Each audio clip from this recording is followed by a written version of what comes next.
Welcome to Dwarven Forge Live. This is On the Anvil, episode 116. This is the show where we take you behind the scenes here at Dwarven Forge. We show you some of the things that we're working on. We show you some of the challenges that we're facing, and we might just give you a glimpse of the future, or in this case tonight, we might just talk about the past.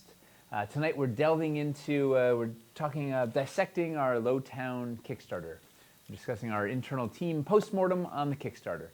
That'll be a big topic mostly, but hang out for 2 hours, talk Lowtown, and enjoy a frosty beverage. You say Taco Town? Taco Town. We're going to talk about Lowtown and Taco Town. Talk Lowtown. We're talking about the taco truck that's in Lowtown. Got it. Talk Lowtown. This is the show we never have any misunderstandings, we never have any tech issues, and we never go off the rails. Mm-hmm. The end. That's right. Good night. Yeah, as you said, we just finished our internal postmortem. It was 2 days of all-day conversation going through topic by topic.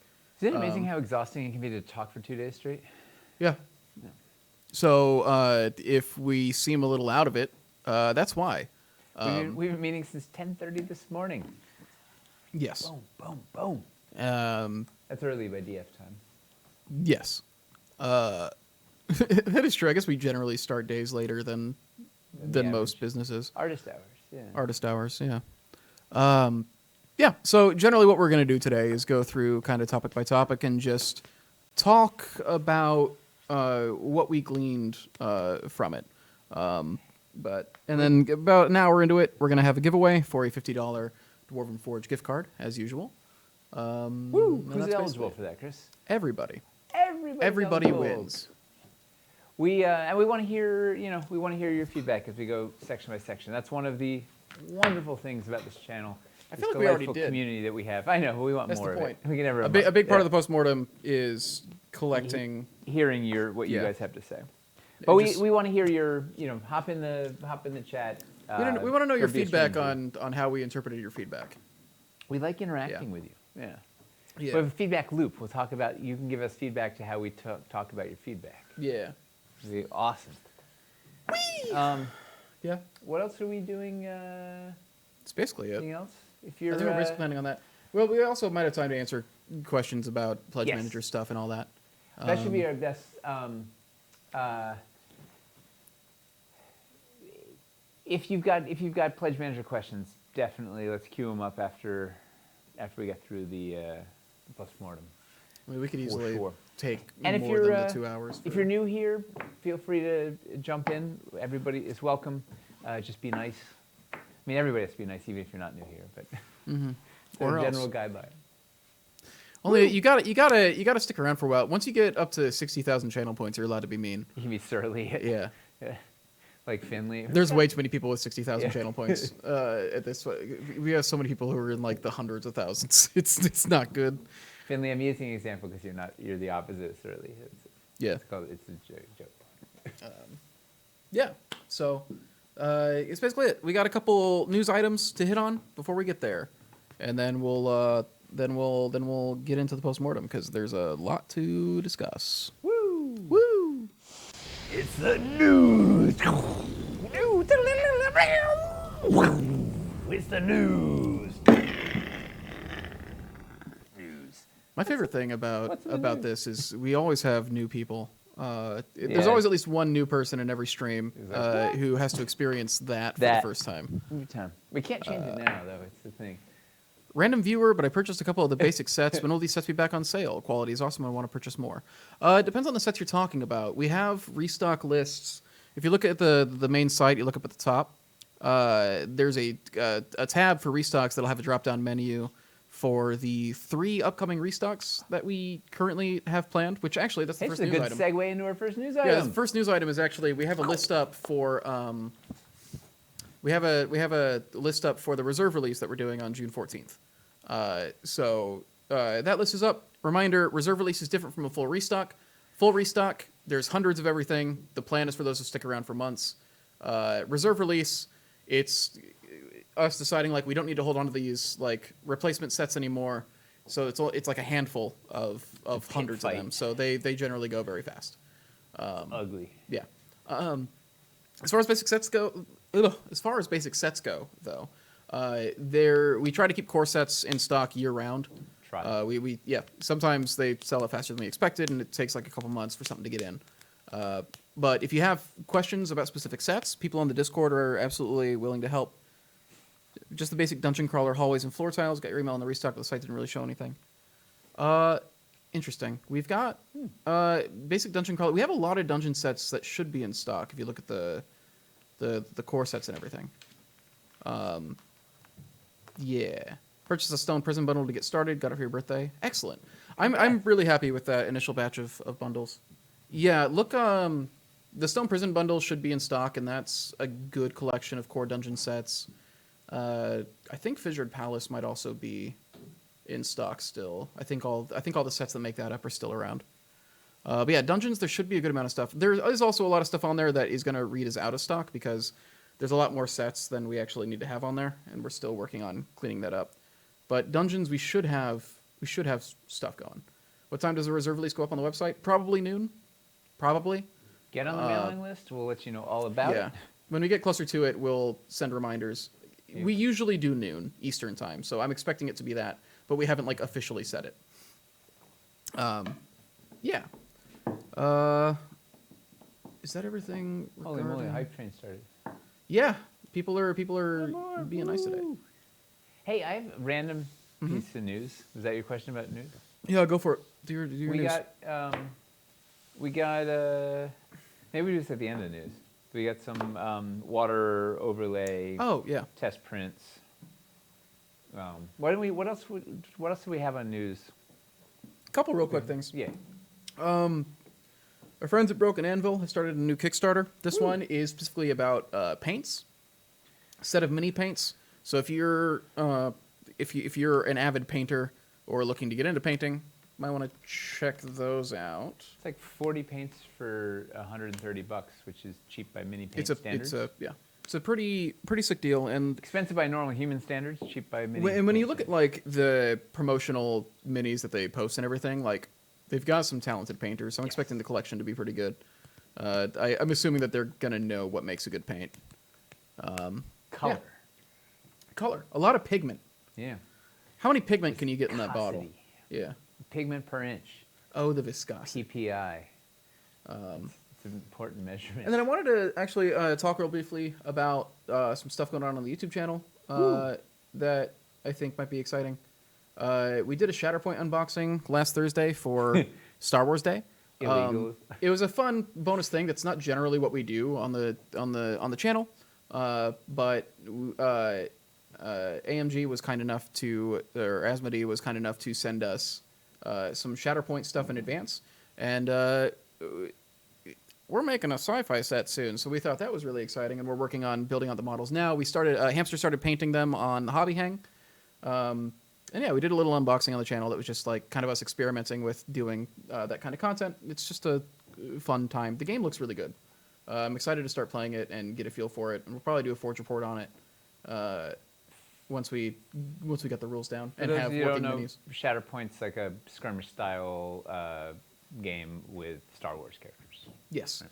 Who gets to keep them? Well, they were sent to the office, so at the end of the day, if everything, if this company collapses, Jay gets to take them home. Jay gets to play with the Star Wars figures.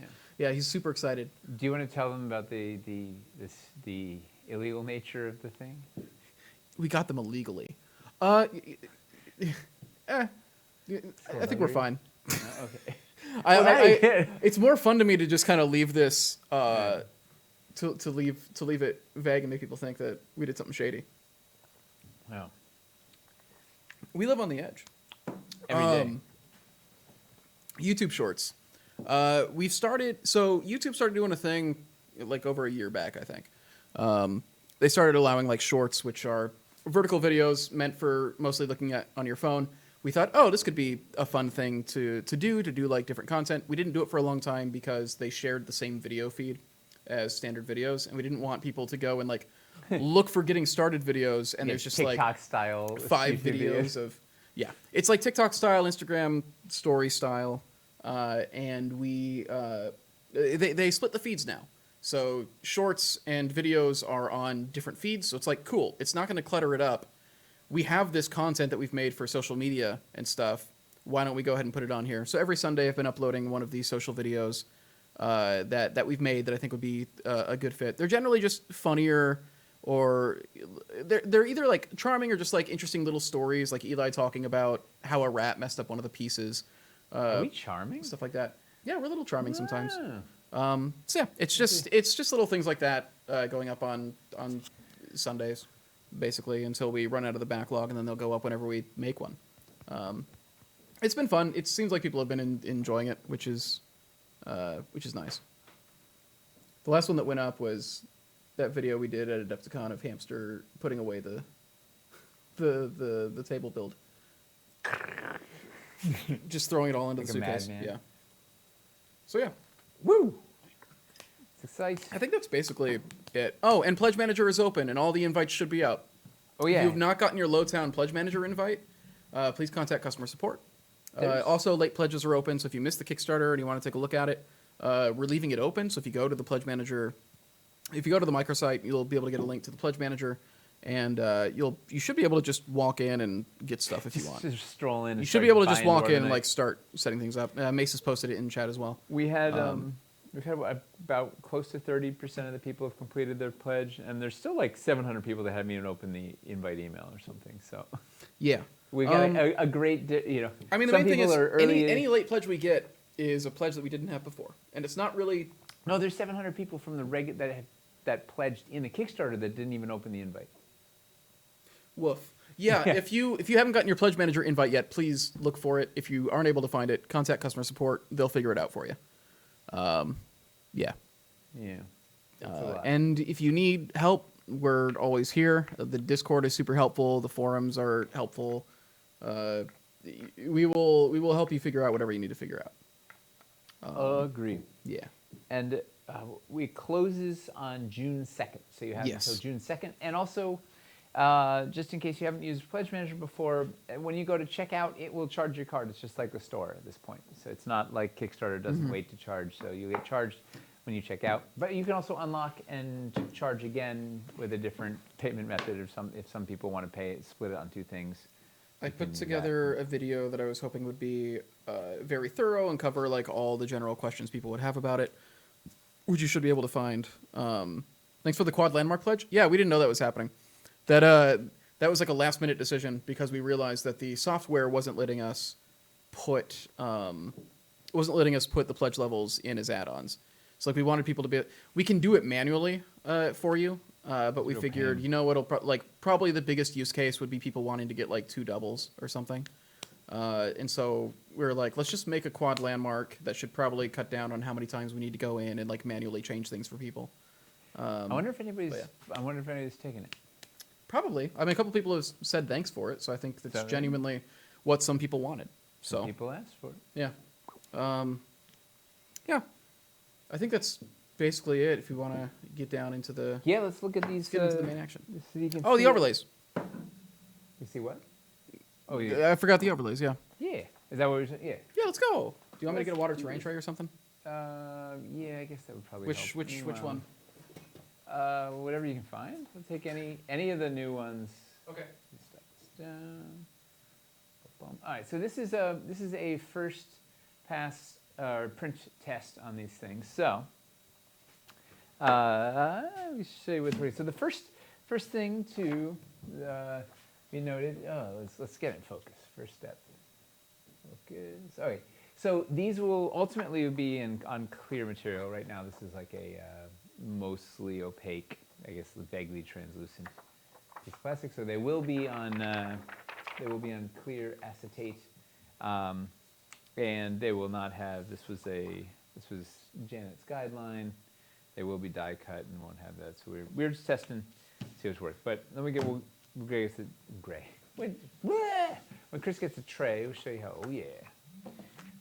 So the idea is we're going to match this sort of a, right, you have this kind of a curve. Let's see, let's use this guy.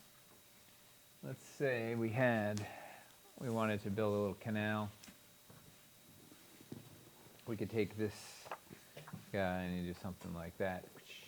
And then when it's in clear, it'll hopefully merge real nicely. And then this could feed into this, and this will be kind of clear, so you get some more feathering toward the edge. I don't know how well it reads on camera, but you can kind of get the idea. Right, it'll let you whitewater up some of your straight trays. Doesn't look so great with the black lines on the edges right now and whatnot. Yeah, this isn't like the process. Yeah, this isn't like what the actual final material will be. And this graphic's still a little soft, and like it's very sort of a texture test, and like, hey, is the shape and the design going to work? We can refine it from there. So you can see the next iteration in a couple of weeks. We'll walk you through the process. Yeah, this is something we like started developing after the campaign closed, so we're going through like that early iterative process now.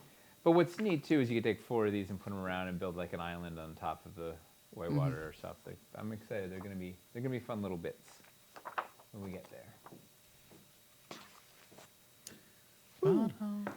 Any questions on overlays? And these are the. How many per set of each type? What's in the?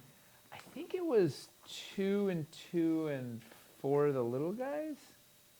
That makes sense, because the 4 little guys you'd want to put like around multiple objects. I think it's 2 of each of these and 4 of these, because you'd want to put these like under your docks. And these are for rivers. They're more for adding wakes to like ocean. But stuff. you could use it for your river. You could use it as a transition bit. You could put it at the bottom. Put 2 of these at the bottom of your waterfall, like spilling out if you didn't have a. Well, they work well with old water terrain trays. Well, if you flip that straight over,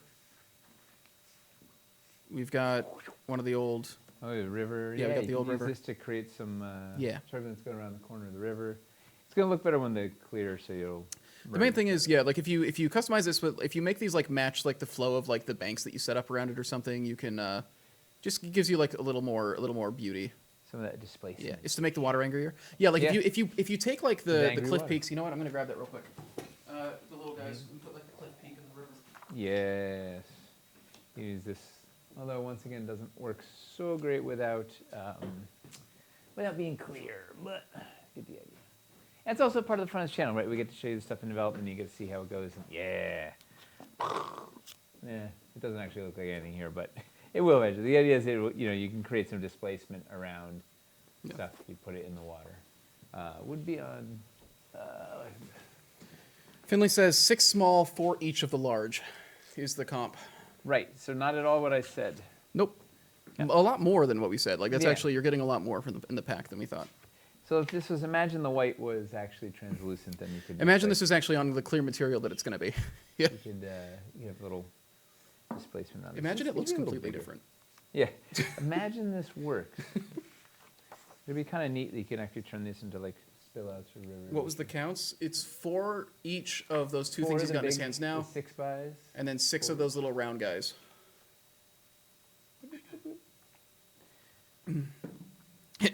Imagine this works. It's great. Yeah. Imagine this actually. It's early. Like I said, like we're currently like rapidly developing this. So over the next couple weeks. Just arrived today. We cut it out half an hour before the thing. So yeah.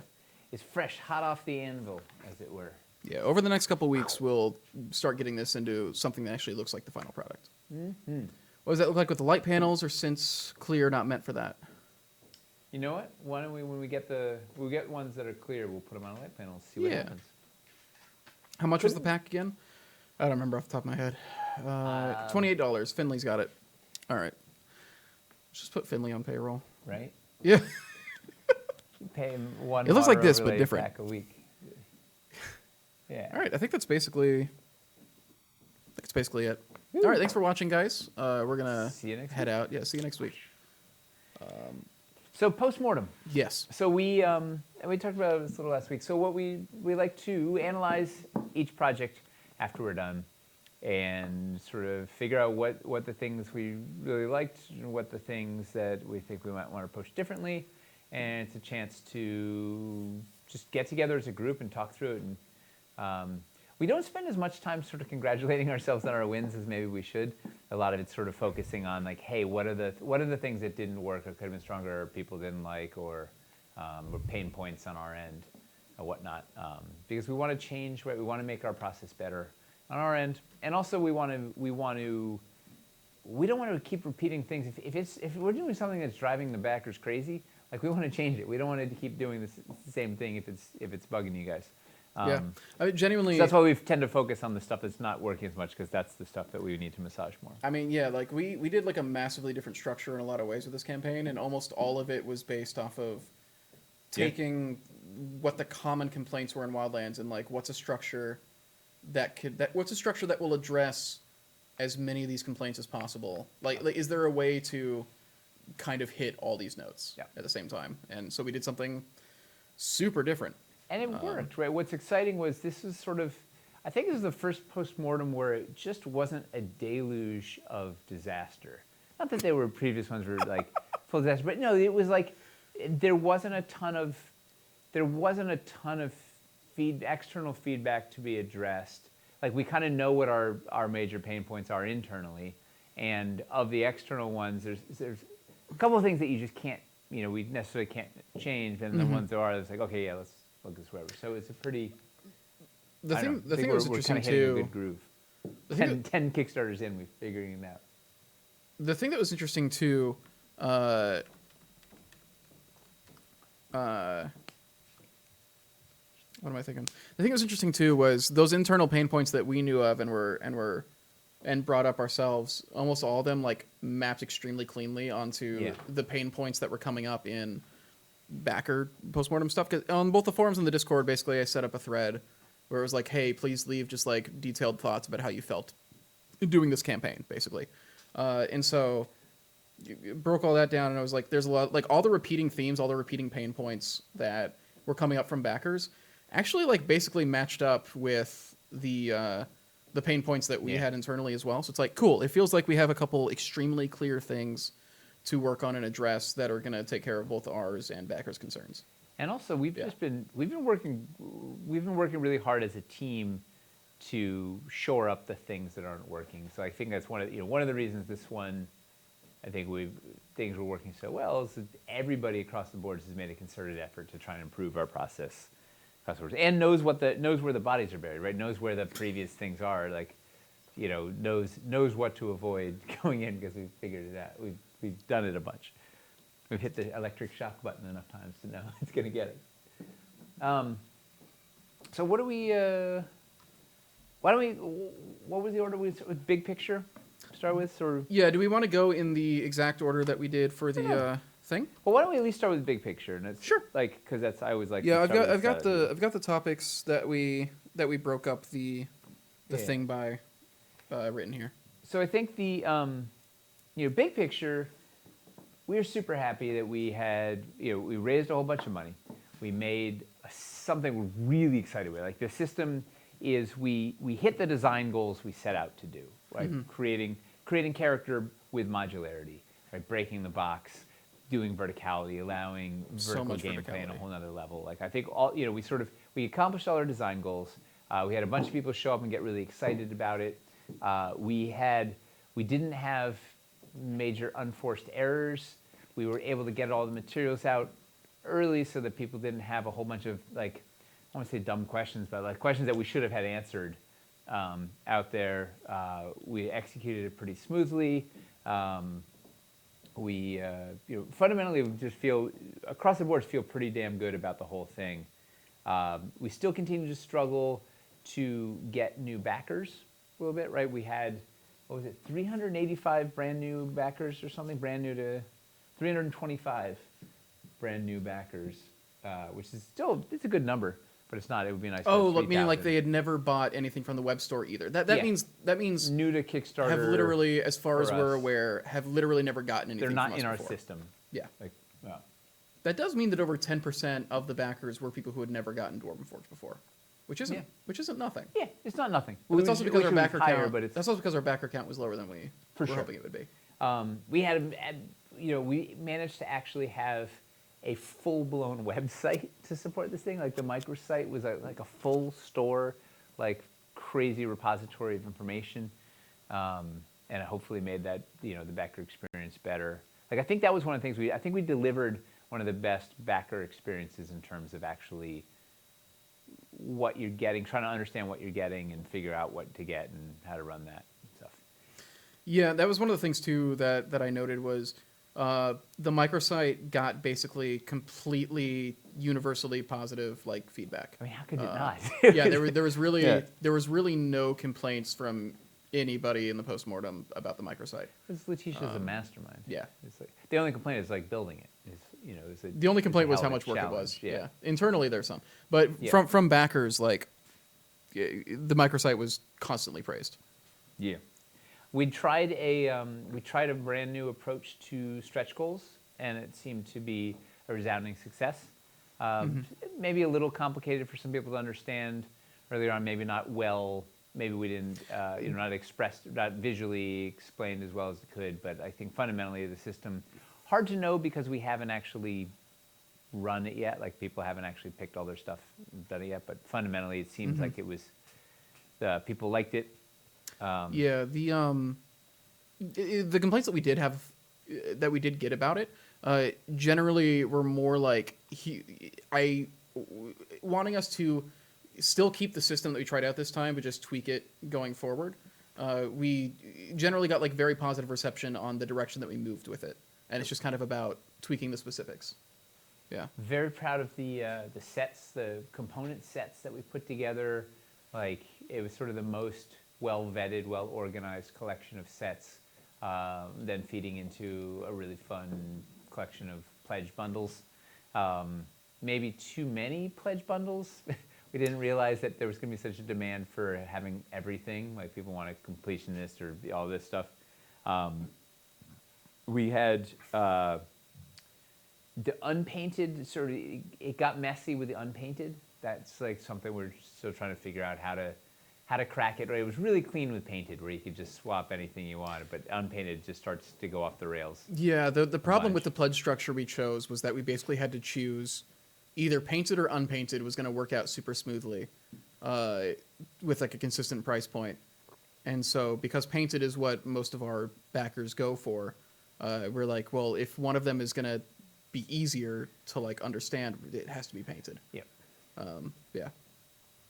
The we didn't have great entry level pledge offerings. That was definitely one of our weak spots, right?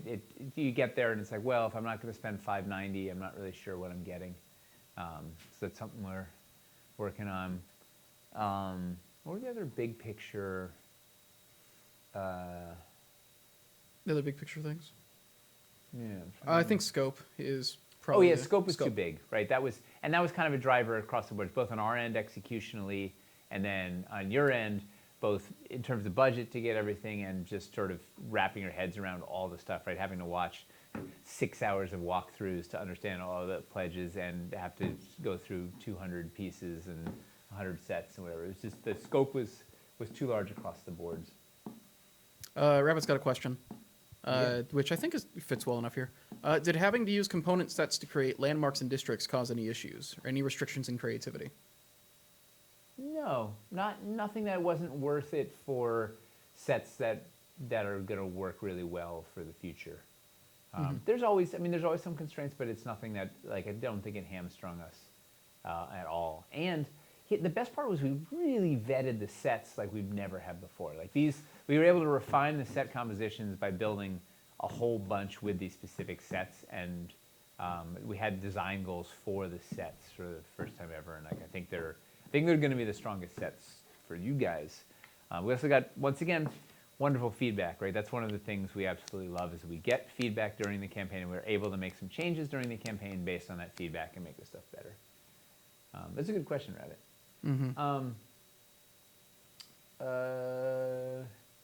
Did you have bottlenecks with our prototypes? Is like our huge internal pain point is like just having enough. Like kind of just about every problem we had stems back to not having enough prototypes or not having all the prototypes for a system or not having them all painted or whatever. It all kind of stems back to like the bottlenecks of trying to engineer all these so many complicated prototypes that here in house. That actually, I think, was like the last like huge big picture thing. Was Yeah. the timeline was rough. It's interesting. It's nice to have like to have heard the feedback that like, oh, you guys were like way more buttoned up than ever. Like it seemed like you guys were just like really in control. Because genuinely, like the prototype creation process having to move to basically being entirely in house, it made it so that we really were like we had very short turnaround on a lot of stuff. And I think the fact that like we still went into this Kickstarter with people understanding how it all worked is like we got so much more efficient at churning around like It was awesome. all those assets. But now I mean we learned a lot through that prototype production process. So we're never going to have to learn how to make these prototypes again. Oh, we'll have a whole new bunch of different problems. Sure, but at least we understand and are used to the tools. Totally. No, it's really, it makes us stronger and more powerful as a team. Another really great big picture thing. So we did regular team presentations, which we'd never done before, roughly every 6 weeks. So we had a much stronger understanding as a team. Sort of everybody kind of knew much more holistically about the project than ever before. And then likewise, we had a better educated group.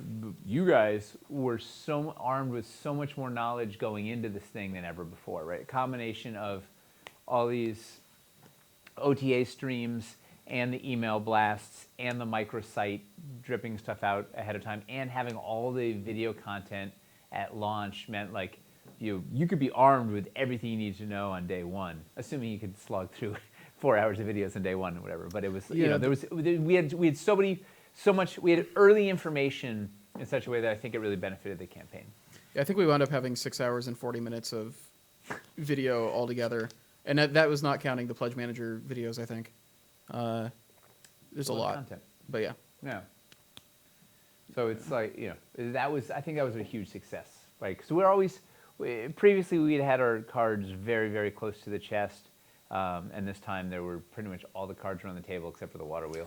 I think in general there was a lot of we'd kind of come to rely on having like a lot of big surprising reveals, and I think this was a big move towards instead trying to be like super transparent about everything and letting you know ahead of time, which we kind of started with Wildlands, and then moving into this we were like, okay, we liked how that felt in Wildlands, let's like lean into it more. Yeah.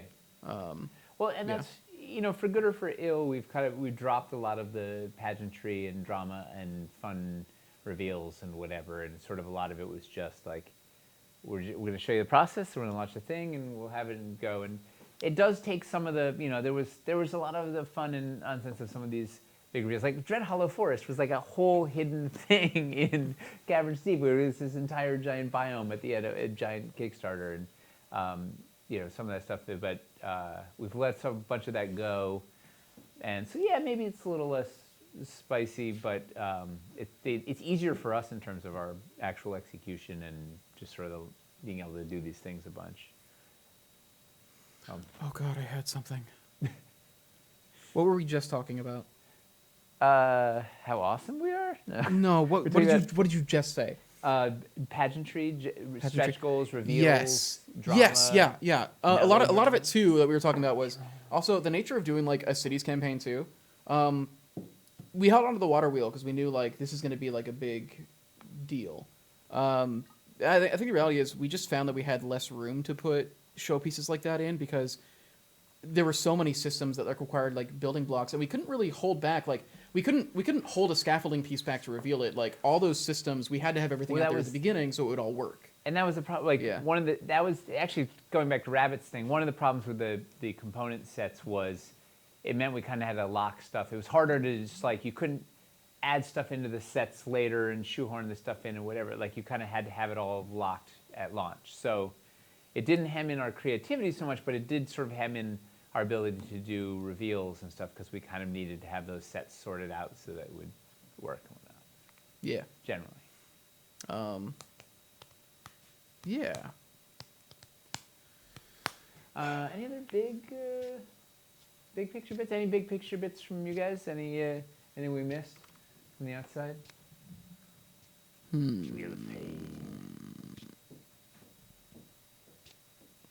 Totally watched all the videos on day one. I don't know how anybody had the capacity for that. That's That was like a brief discussion we had where it's just like, Finley's got two identities. should we have rolled those out slowly over the first couple days or something?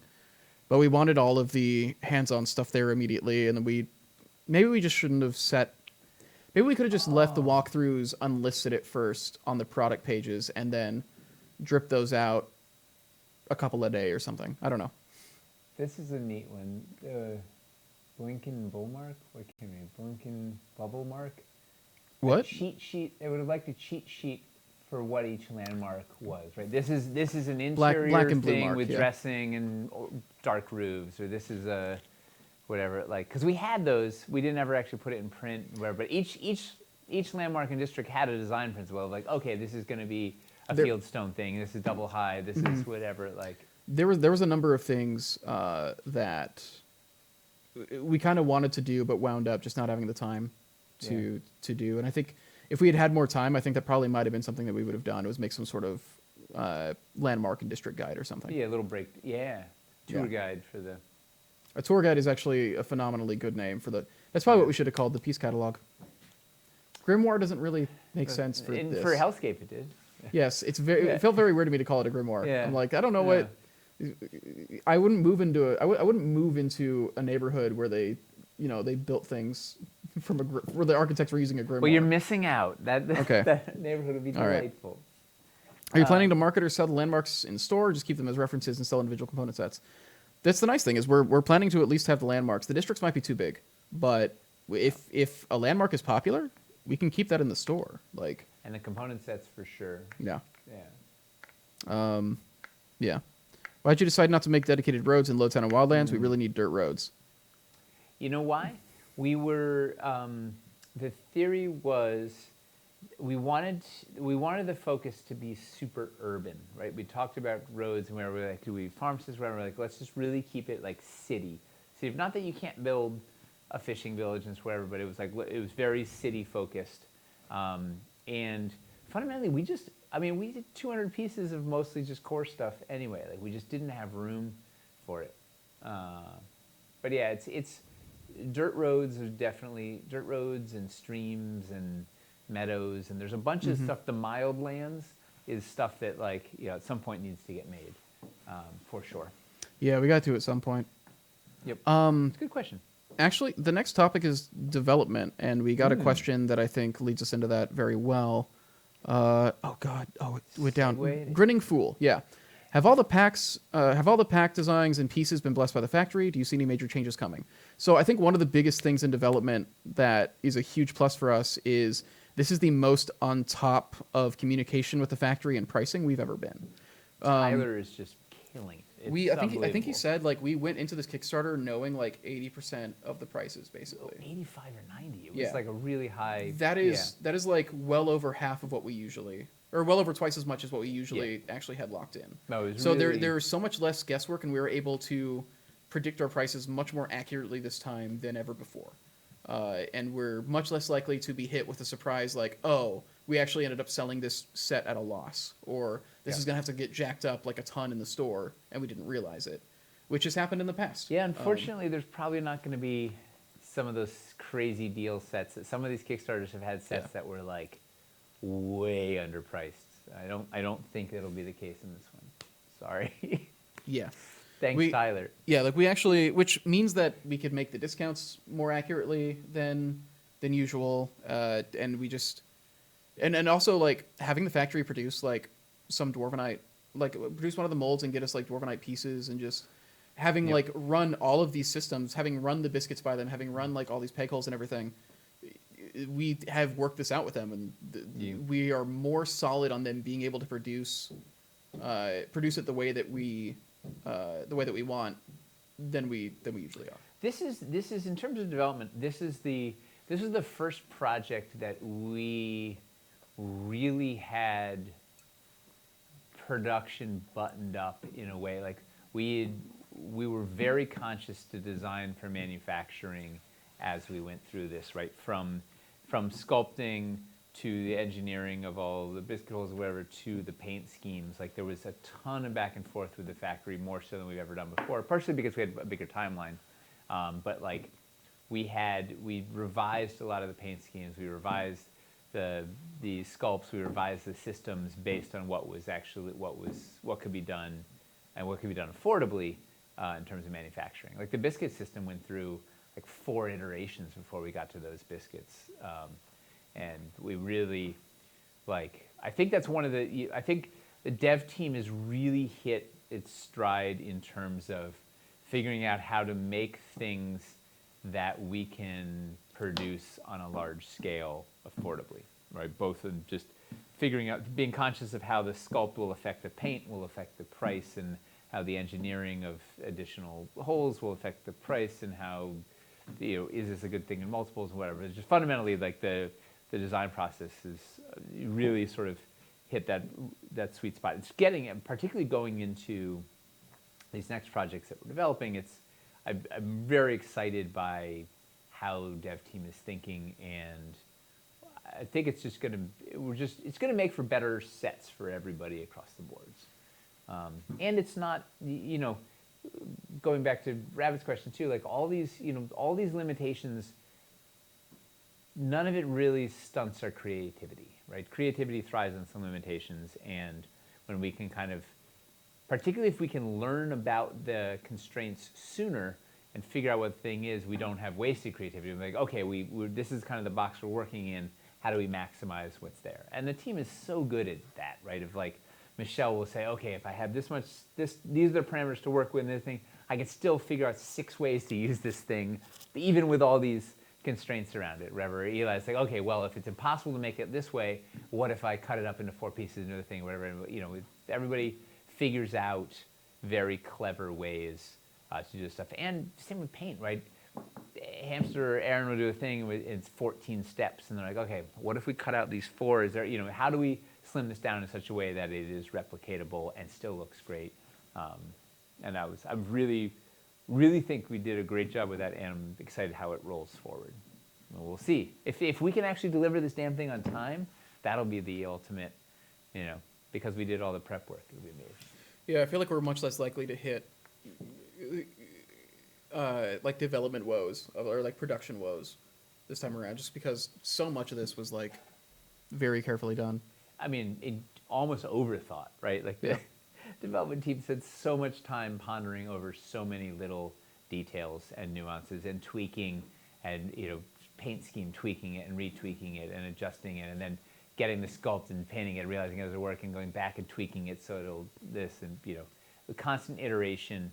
And that was one of the discussions in Postmortem was like, hey, how do we know when to stop tweaking and iterating, and where, how do we do that? Because that is, for good or for ill, we have a bunch of super detail-oriented perfectionists, and iterating those little details are the things that count, right? Like that, taking it from that A- to that A+ does matter in the end of the day. Obviously, time is a thing, and we don't have an endless thing. But I think Eli said we would work infinitely if if there were no time constraints. We'd just keep noodling on the stuff. But it is really, we are fortunate that we have enough leeway to really put the time in to just keep pecking away at it, keep working on the details, keep trying to make it better, and to the point where we can look back on some of the older Dwarven Forge work and go, man, that wasn't our best work. Like, we didn't set ourselves up to succeed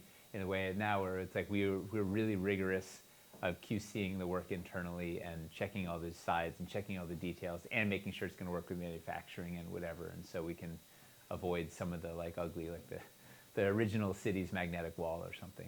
We can avoid some of these past mistakes through our processes now. Mm-hmm. Go us. Is there really anything else to say in development that we didn't hit in big picture?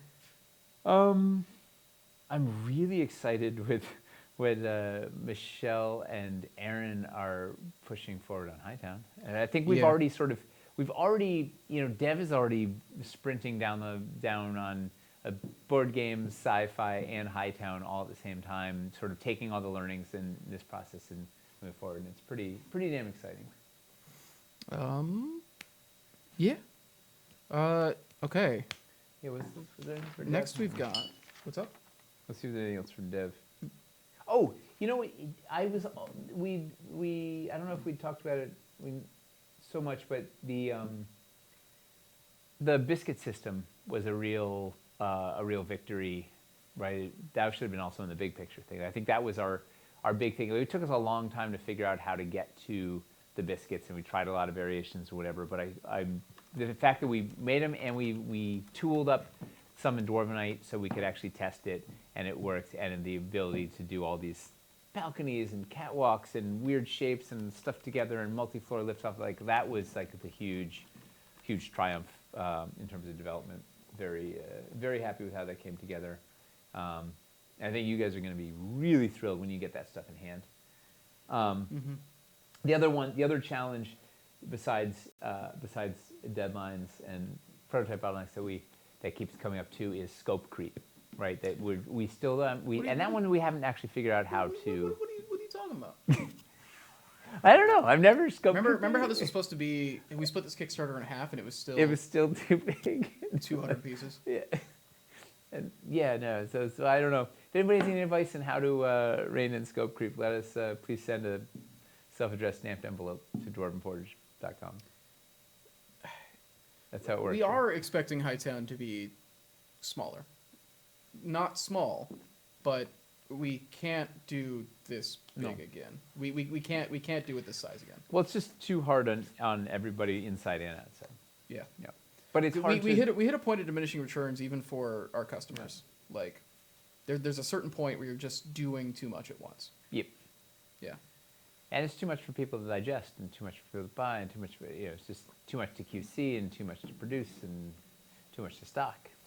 Yeah. I think especially because a lot of the stuff that we were seeing as Hightown stuff, we ended up producing in Lowtown here anyways. Yep.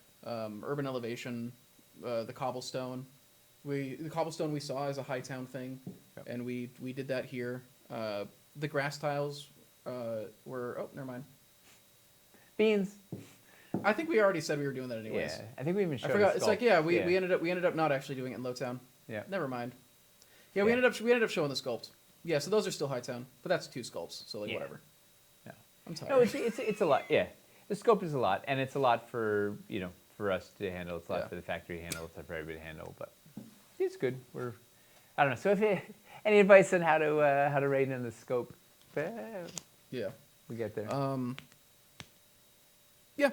I don't know. We'll see. But like so we're not planning on Hightown being small, but like I think in general it'll be better all around if we 60% the size of this something.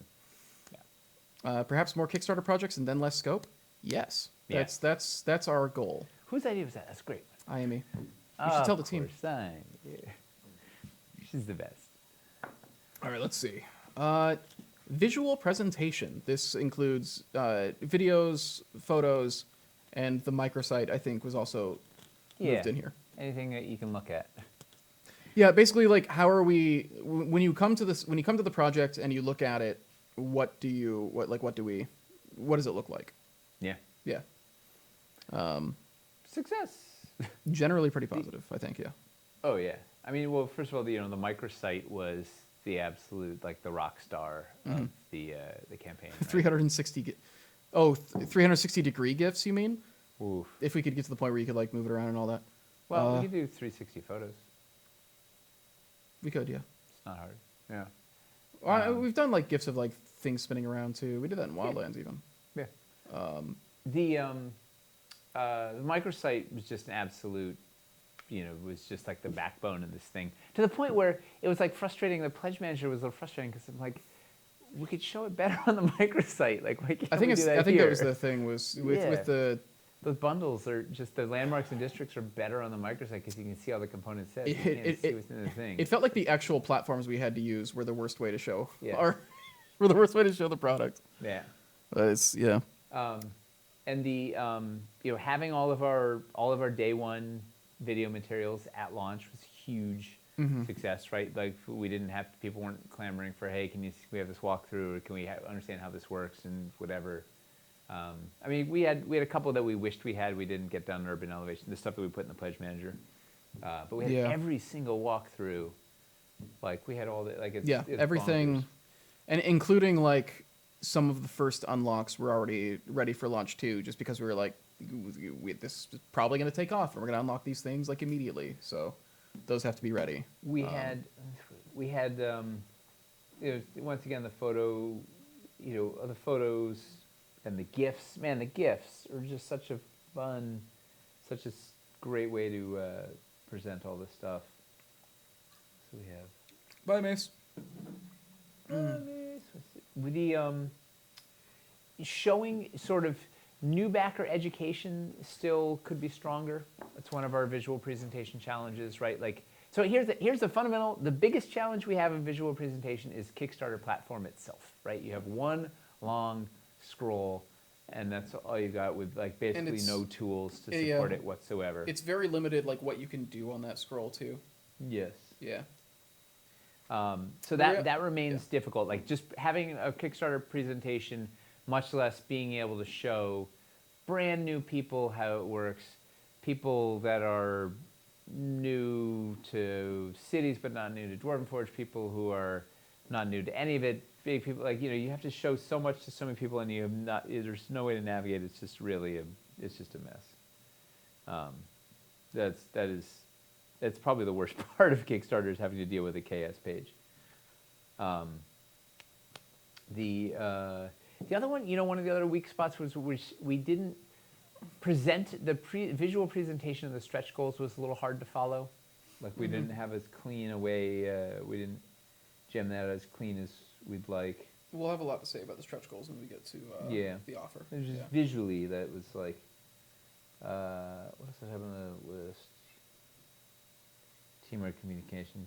RG filters in the having a microsite with a store with filters so you can sort the stuff. I love it. RG, we're probably expecting this stuff to Dice Boutique's here. We're probably expecting Lowtown to hit the store summer next year, probably. At the earliest. One of the challenges I have from our list of the challenges we faced, video materials, was babies.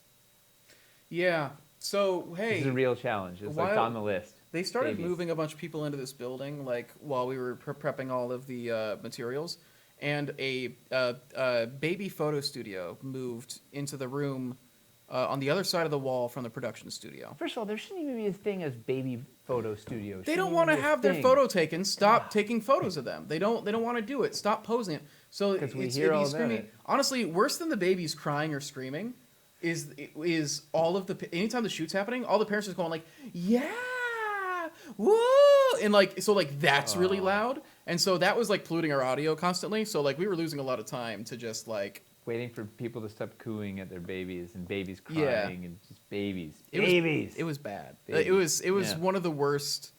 Yeah, because these walls are not thick enough. To keep those babies out. No. So should have just kept it in.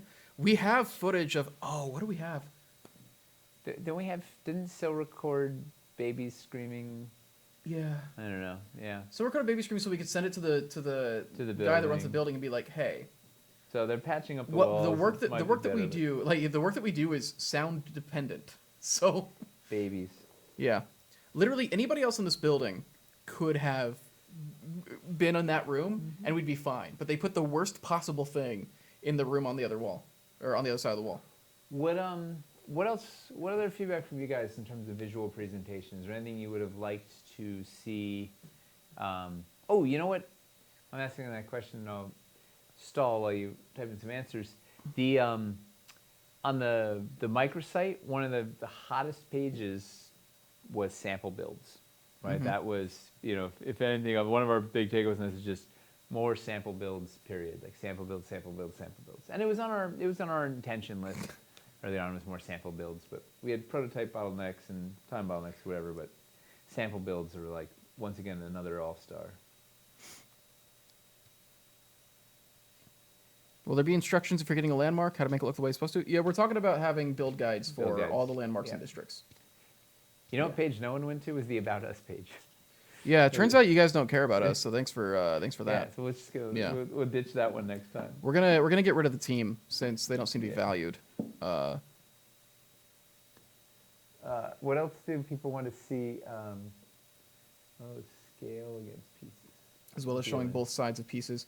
Yeah, That is. that also kind of came down to a scope thing as well. Is when you have this many pieces, it's much harder Yep. to be super thorough with all of them, and we were running up against time constraints and a lot of like, It'd be nice if the grimoire had. yeah, Yeah, it would be a really nice thing to add in there. Man, the grimoire, once again, having a piece catalog, that is. We have Yeah. so many visual aids. That's a question too. Actually, speaking of visual aids, what else would you guys? What else should we do for new backer education, like visual education? What's something that we need? I don't know when you're landing to see especially if you are a new backer. Rat Rug. There's still time for more sample builds before the PM closes. Yeah, but we're tired. Yeah. We're so tired. Because things didn't really stop. Like, after the campaign ended, it was like, all right, we got to get all this stuff ready for Pledge Manager. Like 3 weeks later. We had packs And then- immediately after. So and then we Pledge Manager had to go up. And we then- took yeah. like a week off, and then we came back and we had a week to figure out the builds and everything for packs, and then pack everything up and get down there. And then we got back, and it's like, all right, we got to get the Pledge Manager up. And we did like more new stuff in Pledge Manager than we've ever done, like more complicated stuff. We wanted to have 8 videos that we were like, this is the gaps in the education that we really need to fill in. So there was a lot of, it still hasn't really, and then, Pledge Manager launched, and then it's like, cool, we have to do the Postmortem. It hasn't really slowed down yet. It's about to, so that's nice. A height comparison diagram, show what stuff is the same height. I think a primer about the Height. common measurements and Yeah. heights and stuff Would be a would be great a good one. thing to have, potentially just even on the site, like the main site. I'm hearing people want more Slayer in the campaign. I could make a case for that. I hardly know her. Little Angel of Death in there. LED choking hazards. Yeah, we're not allowed to advertise our products to children. No, it's a thing, like yeah. all caps thing. Lifestyle images, more people holding. Pieces. We wanted to Yeah, do a lot of lifestyle lifestyle stuff. That was one of the things that got cut because of time constraints. How to approach this campaign if you're new to DF. That's a really good one, a video. Yeah. Is there other popular shows other than Critical Role you could be on? We're on basically every big show now. That's the thing. But also that we can't. We can't give them our prototypes. And we can't. don't have the We can't prototypes. give them our prototypes, and we can't be guaranteed that they show it in the Yeah. 3 weeks we're running the campaign. Contrary to popular belief, we do not tell Critical Role what to do. That's not true. I've we're seen. driving. We're the I puppet still masters. see. I still see people than like the go devil. in on Critical Role and they're trying to say like, well, like Dwarven Forge sponsors them, so they just tell them like, Matt's just like making him go where they need to go to like sell the new terrain. First off, that wasn't happening. We didn't have anything in the store to sell, so how would we even be doing that? Yeah. So, like we had absolutely no control over any of that. Like we had absolutely Don't believe no, a word. It's true. genuinely We're no. pulling the And strings. same with Dimension 20. Every time we've worked Yeah. with Dimension 20, like we have no input on what they do. No. They tell us what they want. We give them a bunch of and pieces. they're like, they hey, go. we're doing this with like the upcoming season. Like we think there might be some stuff here. And so we talk to them, figure out like, okay, this is what you want. We give it to them. Then Rick Perry and his art team like makes all the sets and everything. We don't have any control over anything. But then, how do you explain all the scripts that we wrote for Critical Role? We can't even script our own videos. Okay. Like what? But Like I don't know what you're talking about. we wrote this whole storyline for them. You don't understand. It would explain why Campaign 2 ended on such a Final Fantasy VII note. Yes. If If I only was that writing Breath of the Wild campaign had gone through, you'd worked so hard on that. It was, Yeah. uh, I don't. anyway, anything else in the visual? Yeah. Visual presentation. Matt, you saw the vaulted diagonals that are out of stock. Exactly. If oh god, it's We just just have it's them very selling funny. the things that are out of stock. We're like, It is just very funny because it always comes from somebody who's just like extremely mad that Critical Role exists, and like their thing is always like the whole thing is just a psyop to get you to buy Dwarven Forge, and it's like, I don't know, Yeah. man. We've got all this time to run that on top of all this other thing. It's been Yeah. great. Yeah. Oh man. All right. I think that's basically all that for that. The next thing I had was marketing. Actually, next thing I had is a giveaway word. Whoa! Whoa! What is it? PSYOP? Is that PSYOP. All right, PSYOP. Which, if you don't type, if you're not internet poisoned and don't know PSYOP, PSYOP, all one word, no hyphens or anything. PSYOP for a chance to win a $50 Dwarven Forge gift card. Or we could write you a Critical Role script. Or also. yeah, we'll get. Hey. We're giving away one like of the secret scripts. you'll be an NPC. You'll be an NPC on an upcoming episode of Critical Role. Yeah. And Dimension 20. We'll throw in Dimension 20 also because we're pulling the strings there too. Yeah. Yeah. A 2 for 1. You can. God, Or you could take the gift card and just call it a win. It's so fun. It's so every time because we don't even do the battle cam anymore. But people still say it. Like we never had any control. We have even less involvement now than we did. It's just so funny to me whenever I see somebody like really going in. It's the funniest. It's the funniest thing in the world to me. It's full of logic. Yeah. It's the greatest. So we're gonna while we wait for the giveaway words to the PSYOP to scroll through. Before, do we want to do anything before we go into marketing? Do we need to? Just trying to imagine, just like, I'm the reason Molly died. Just so I don't know. It's just so stupid. She made you angry. Yeah. So for anybody that's new, we're recapping. And also this could be used if you want to use this gift card for the pledge manager. You can as well. Just contact customer service if blah blah blah blah. Matt's gonna see so many Twitter texts and don't know what's going on. Please don't tag Matt Mercer. Please don't bring him into this. He pays a lot of attention to Twitter. Don't make tags. Don't make him feel like he has to watch this show. That would be a disaster. Don't make him do that. All right. So if you're just tuning in, we're going through. We did our postmortem today and yesterday, where we analyzed Lowtown. Said, hey, what did we do well? What do we want to try and change for next time? Where are the real pain points? So we're kind of giving you some of a summary of what we discussed, and then we'll be fielding some questions about the Lowtown Pledge Manager, and we'll be giving away $50 in a moment. Yeah, like 5 minutes or so. Should we talk marketing? Yeah, we can probably drop into marketing. Marketing outreach. Yeah. It failed. Yeah.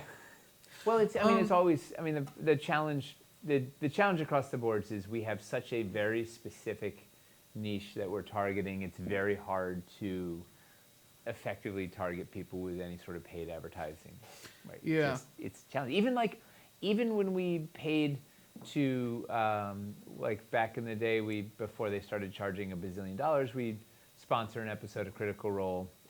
And it wouldn't pay for itself. Like we would, and that's a target. Like it's a D&D players watching other people play with Dwarven Forge terrain, and that wouldn't pay for itself. So it's really hard. And then even with more random stuff. So marketing is hard to get the right folks. Although organic seems to work, right? Social seems to work. There's a couple things that I mean, honestly, and here's the thing, like. I'll tell you the big victory. But yeah. Around 1,300 people, this was their first Kickstarter with us. When you combine people who have never bought from us at all and the people who were from the who had bought stuff from the store. Okay, so here's something that's actually interesting. We had like roughly 1,000 less backers here than we did in Wildlands. In Wildlands, around 600 of the backers were people who had bought things from the web store before, but had never done a Kickstarter with us before. Yep.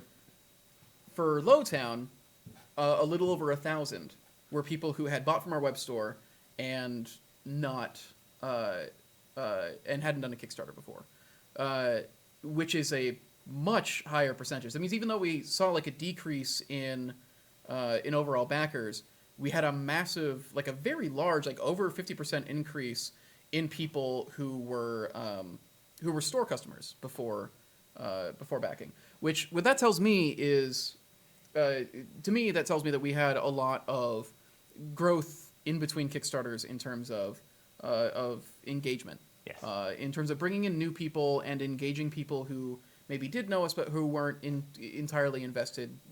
Getting them onto Discord, yeah. getting them onto Twitch, getting them to buy a few sets, getting them in the system, getting them to understand what the stuff is, so that when the Kickstarter launched, they could like come in and experience it and didn't have to sort of learn from zero. Yeah. I mean, what we discovered, we used to think that the Kickstarter itself was like all you needed to do was put a Kickstarter up and that would advertise itself, but it's not the case at all, right? Like we're not really getting a ton of random people just browsing Kickstarter and being like, hey, you know what? I think I want to spend like $2,000 on modular gaming terrain. Like, Yeah. you know, like we're not getting a lot of people just sort of wandering through. People don't just know about it just because the Kickstarter goes up. They don't know about it. So it's we have to cultivate our own, you know, our own eyeballs. And paid advertising doesn't do as well for us as sort of cultivating our own, right? The people that are on our list, the people that are already sort of interested, the people that we're meeting at conventions, you know, those are the folks that tend to respond. And you know, we did a really good job of converting a bunch of those folks on this Kickstarter, right? Sort of the best to date. Yeah, and I think what we really saw here was the long-term investment in actually building the community, up, which is something that we really only started doing after Wildlands. Yeah. It paid off here, and I think about that, I'm like, okay, so if we hadn't done like all this groundwork for kind of growing and engaging our customer base between Wildlands and now, how would this campaign have actually gone? It would have suffered a lot. Because like over 1,000 of the 2,600 backers that we had were in that group. That's a significant amount of our results. And then, you know, we did a lot of things. We got a pre-launch site up, which we'd never done before. We had email campaigns going. We were seeding ground in ways that we hadn't done previously well. One thing that we didn't do so well was we didn't have a great landing point for new folks, right? It was that same thing we said before. Like you showed up and you're like, man, I kind of need to spend $590 to get anything that looks good. Like there wasn't a good $200 option. There was a City Builder Basics I stand by as an awesome thing. We didn't show how awesome they were. Right, they were like a completely different system, right? It wasn't this. And that was it was really its own. That was really the tough thing. I call them an orphan in these meetings. Right? That's what we made. Like that's what we made. Like our starter pledges, but then there was no support for it. We didn't no show people why it was great. It was a completely different thing from what the rest of the project was. Different from the rest of everything else. Yeah. So like this doesn't look like that. We didn't have like a $100 to $200 like, hey, here's a little taste of the Lowtown. Yeah, and so we were talking about, we had all these. Because I was going through like the different marketing campaigns we ran, because we were trying to target them at like different kinds of gamers, basically different kinds of people who we could see wanting and using terrain. And when I was trying to figure out like why the thing that performed well was the stuff that just focused on like large beauty of the pieces, and the stuff that was more closely targeted at like specifically war gamers, specifically lower budgets. And I looked at it and I was like, we didn't really have anywhere. Our only like openly war game focused product was a district, which is a super high buy. $2,500, yeah. And and when we're talking about like perception, for a lot of war gamers to come in, the closest thing they see to like a quick buy pledge level would be a landmark, and when they look at that, it'd be like that's $600 for a building.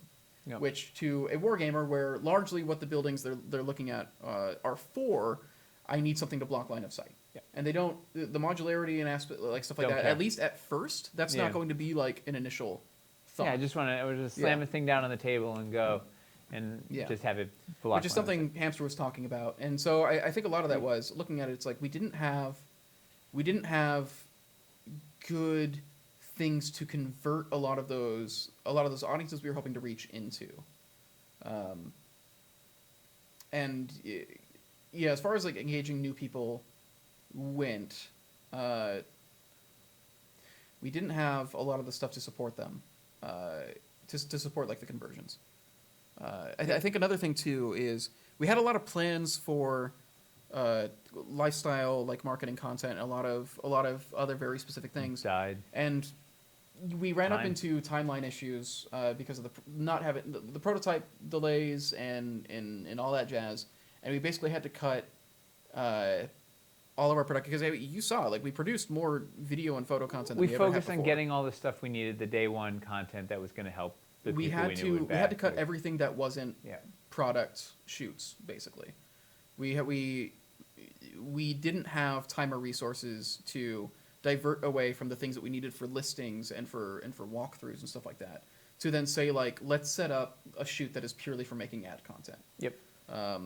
So all of our ads had to be put together by repurposing product shoots, Yep. which makes it tougher to customize those ad experiences basically.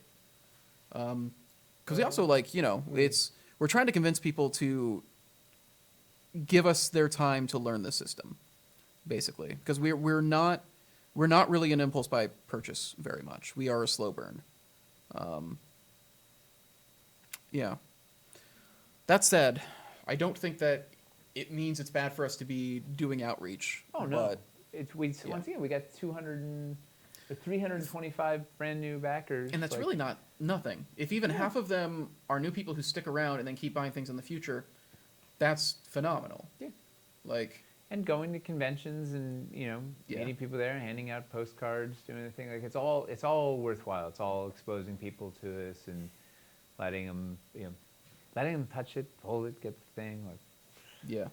So I Makes a think difference. that's a lot of it. So some of it like ties into the offer and stuff like that. Also, the hardest thing about this too is it's hard to get feedback from people who we didn't end up pulling in through marketing because they're not here for us to talk to.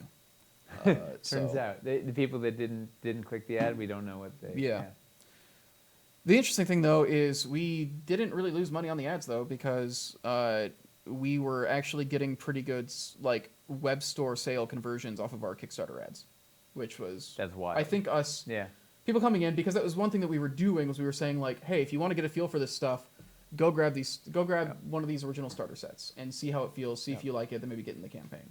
And so we were actually getting like web store People sales. were off of going Kickstarter and buying, Yeah. buying those and testing them out and maybe backing. Yeah. I think the other big thing for marketing is just kind of, more of the realization we're the ones who are driving traffic. Yeah. There are a couple people who find us because we're on Kickstarter, but it's an extremely small amount, and it probably isn't platform dependent. No. And really, it is our responsibility to bring people to the platform. We can't expect the platform to do it for us. And especially when we didn't get the visibility that we expected this time around. Not sure why, but it probably didn't help. Yeah. No. Being less discoverable on the platform definitely didn't help. But even then, because even in Wildlands, I don't think there were that many people who discovered us There's purely by not wandering that onto the site. many people wandering around randomly on Kickstarter that are in the market for Yeah. premium modular gaming terrain. It's not many people who just kind of randomly browse it, especially these days. Yeah. I think more back in it's something we were talking about. The nature of the internet has changed a lot to Yes. where people don't really go visit sites much anymore. A lot of it is you have a couple like anchor social media sites and you find out about everything there. Yep. And then you go to your, Yeah. you've got your hub to get your info, and then you go to wherever it tells you. Yeah. It's not like, the days of KS1 are a very different time, both It's a on very different Kickstarter platform. and the internet. The Kickstarter itself has changed. The internet has changed. The way people engage with it. Gaming has industry has changed. changed. The Yeah. community, it's all. There's so many. Kickstarter's like the biggest crowdfunding site. It also has way more projects on it, way more noise. Yep. And not everybody going there is going to be a gamer. No. Um, And when our project's not even on the front page, it's hard to Yeah. find it, All that said, though, I think we did a pretty good job pitching this product, this Yeah. project, considering I think there was a very real chance that this project winds up being half as successful as. It's hard. As it City's was. a tough biome. It's a confusing collection of pieces. It's historically a niche been- within a niche within a niche. It has historically been a difficult biome for us to pitch to people, and Yeah. yet this was a massive campaign. Yeah. Like Yeah, it's huge. Huge. All right, should we Let's roll the giveaway. Oh, yeah. Sign off. And then we'll see if there's any questions or anything regarding marketing. And then we'll move on to the next thing. Let's see. D-74. Woo! Congratulations. Also, hey, did the hoodie get there? Congrats. Ooh. Did you get your hoodie? You won the hoodie in the finale giveaway. Yay! Did you Just get gonna your do this hoodie? real quick. Giveaway word? Oh, I'm sorry. I'm sorry. It's too late was the giveaway word. There's okay. always next week. You got it? Excellent. Yay! Okay. Were there any comments or questions regarding marketing? Marketing outreach. Ryan says, I hate this. These anchor sites reminds me of the sites that decided what I get to see. That's true. It's not. I'm very nostalgic for the earlier internet where I would have like different. I would like cycle between like visiting different sites for things, and I think back at it, I'm like, it's just not how the internet works anymore, and it sucks. I miss that. Did anybody enjoy the email campaign? Right, there were sort of periodic emails that went out. Did anybody get annoyed and unsubscribe from the emails? And then still watching Twitch, but they unsubscribed from the email? I'll take it personally Yeah. if you did. Let's see. I spent more on this than Wildlands, which was a surprise. Wow. I think no one can consider how much more expensive it was to get anything. You found Twitch through email? That's good. I did not unsubscribe. The emails were good. Was anybody not planning on backing until the email showed them something? Ooh, and what was it? Yeah. What secrets did the email uncover? Still subscribed? That's good. I'm blacklisting I'm banning anybody who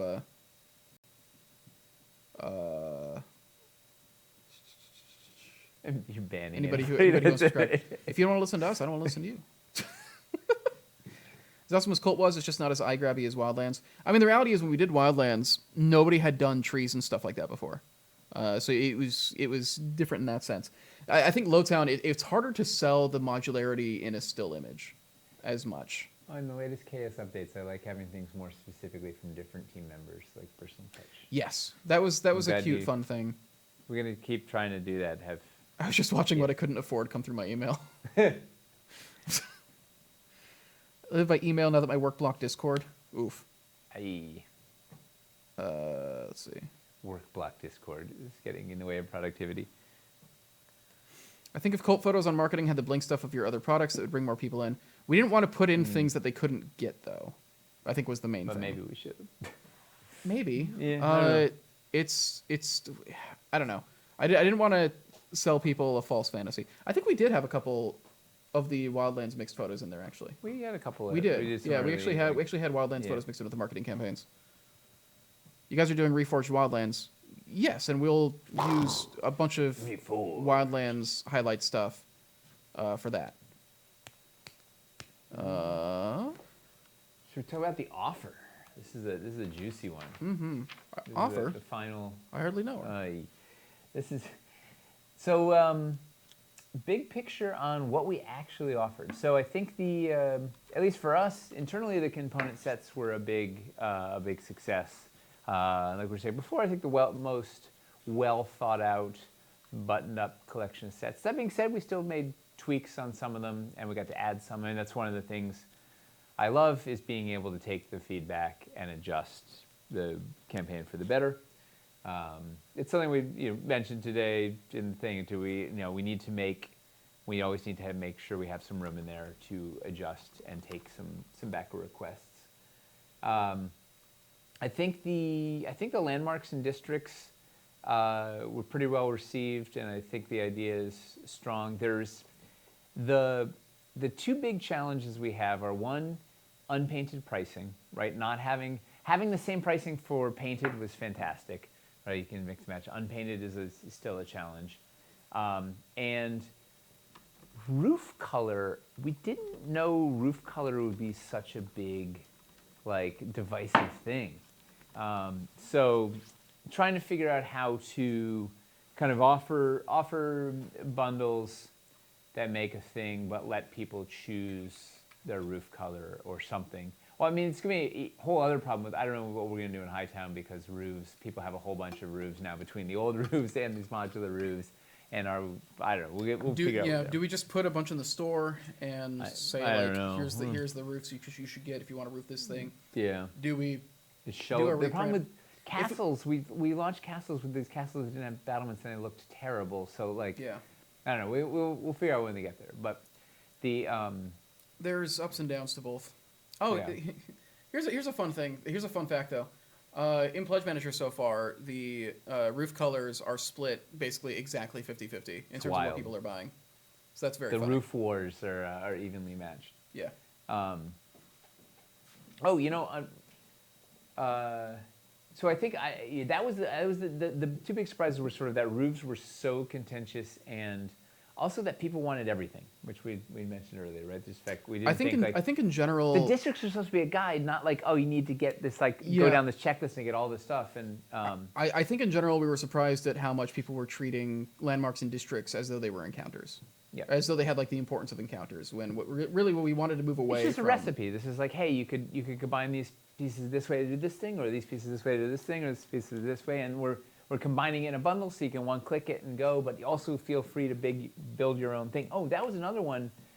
We sort of underestimated the weight that a lot of people would put on the bundle discount, right? The theory was, well, you know, if they don't like this recipe, they can get that thing, they can change out the roof because they know what the sets are and go. But people were really hung up on, you know, on that extra discount and not wanting to lose that discount.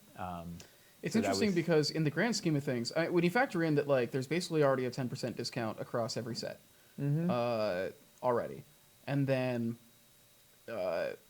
we the real reason we did the discounts on landmarks and districts really like one it's part of like a just sort of a nice little bonus for getting like a pre-made composition for getting things in bulk, I guess. Well, it's also easier But really, for us fulfillment-wise. But yeah, it's easier on fulfillment.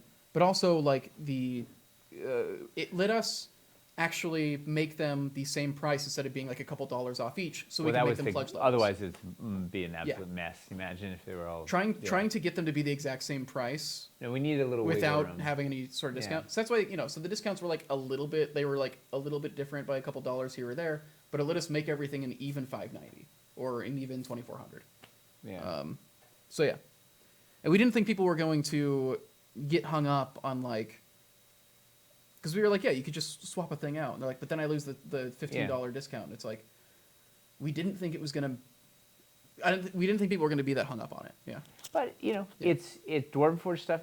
It's expensive, and you're making the decision. You want like every penny to go to Dwarvenite. You want to make sure I want to maximize what I'm getting and getting on the table, and it makes sense. But it was like we just sort of had underestimated. I was just thinking, man, it's so malleable. People can just get whatever they want, and they don't have to worry about it. And we'll show them some examples so they can do whatever. And yeah, so that's an interesting. The thing that we'd kind of floated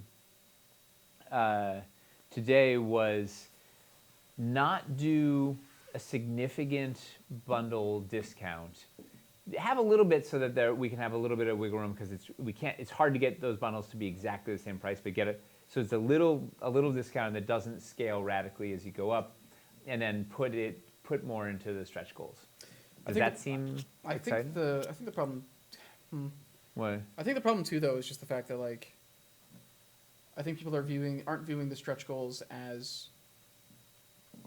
I don't know if people are making the connection between like the stretch goals as basically A discount, a bonus. Yeah. That's more stuff, more free stuff on top. yeah. Or maybe there's a It's better way to tough message because it. yeah, Yeah. it's hard because we can't do if it was actually feasible to just do like an even percentage discount or something based on how much you spend. Well, we can't. We can't. Like, we Executionally, literally we can't do that. Do it. Like, it's a huge pain. We would have to very personally, Well, it would. like, we'd have to personally manage every single thing and do like refunds and kickbacks. You can't do Like- refunds, because also we lose 8% of it from Kickstarter, and then you refund it back. So you couldn't do refunds. So if you said, okay, you get 10% back if you spend $1,000, but we can't give you the $100 back, you'd have to spend it on a thing. And so I don't know. It's a real program already as it is. programming these stretch goals was already like broke Pledge Manager. Like it has to be a whole separate, like it's a whole separate phase. We're gonna have to do a second Pledge Manager invite just to get your stretch trying goals. to then change, because the thing is you have to finalize before we can do that stuff. And if you finalize, then it's like, okay, well then what do we do about this money that we would have to like personally go in and like it's a mess. It's a huge mess. So we're trying to look at other ways we can do incentives, but like it's because fundamentally, like what I'm excited is I think it worked, and I think people responded pretty positively. Was like being able to buy a la carte or buy districts or landmarks or any combination therein, and still be eligible for stretch goals no matter what, and based on the amount you spend is a win, right? That seemed fundamentally like, hey, you spend more money, you get more stretch goals, no matter where you're putting the money. Like that's something we think was really successful, and I think seems like everybody is like totally into that idea. So we're trying to find ways to make that work, and not make people get hung up on the discount of a bundle, or not be afraid to just sort of go a la carte off if you need to, or whatever. I don't know. Figure out how to break the roofs out, and I don't know, keep messing with this model. But it seems like it's the right model. Like it's a fun thing, and that's we should also talk about the stretch goals, right? That was the sort of because I know initially what we were talking about too. Like when we were first talking about this this approach, we initially weren't thinking about having pledge levels be like landmarks and districts. We're thinking about having the pledge levels just be flat dollar amounts, and then you could select like pre-built sample bills like from that amount, but it wasn't going to be the pledge levels. Yeah. And then we were worried that it would be too obtuse, and that it would be simpler if we just had like, no, this is the product you get, or these are the products you will get if you select this pledge level. Because that's traditionally what we've always done, and that's what most people do.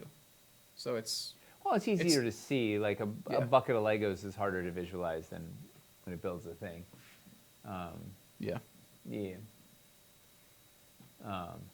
But what I'm excited for is, let's talk about. We're gonna do a survey. I'll ask the survey question at the tail end. There's just a lot of Jenga, especially when you have this many pieces that you're trying to work. That was a problem. So many pieces, then turns into so many sets, turns into so many bundles, painted and unpainted, and 2 roof colors, and whatever is a lot. The only concern I had with the treasure chest is I knew I could only get 1 large. It would have been nice to trade 4 or 5 small chests for 1 more large. What would that take? It would take like I don't know. Like some sort of credit system or something. If you got gold coins, you could spend 1 coin for a small and 4 for a large, or something. And, this is already sounding. Yeah. Because we have to make things like work logistically too. Yeah. That just sounds like a nightmare. But if you got, I don't know how you like. I don't know. We get there though. We get there. What else was in the offer? Enterprise and confusing stretch goals. I'm pretty excited to try the new stretch goal thing. I'm interested to hear from people after after you're all said and done, you've done your pledge and you choose your stretch goals. Like, how was that experience? I think the big thing we really heard around the stretch goal. So when we first said we were doing this, people didn't know how they felt about it. And when the campaign was early on and the chests weren't filled in, people didn't know what was coming. There were a lot of complaints about it. By the end, when we had them all filled in, and now like from what I'm hearing as people are going through like their pledge selection process, people seem super on board with this system now. It's like, that's a so I think add it's this like fun bits at the end. Like, but I think what we're learning is maybe we just show everything that could go in them up front, or most of it, with a couple surprises if they're pieces that are in unlocks later or something. So maybe like ruins. So yeah, like maybe we're looking at like maybe we do the pacing differently. Maybe we show everything up front. Maybe we don't need to. Maybe there's not a lot of appeal in going like, ooh, look at what's going in. Look at the small piece that's going in this next. Maybe the appeal is just in seeing these things get larger, Yeah. And we save like the reveals for things like the water wheel, things like the all-in facades. That we can, yeah. So yeah. So overall, it seems like the broad strokes of the stretch goals way more popular. We just need to look at the execution of them. I mean, we could just go back to putting chase pieces in like really expensive bundles. It's an option. We can still head back there. I don't know. Maybe have one chest start completed.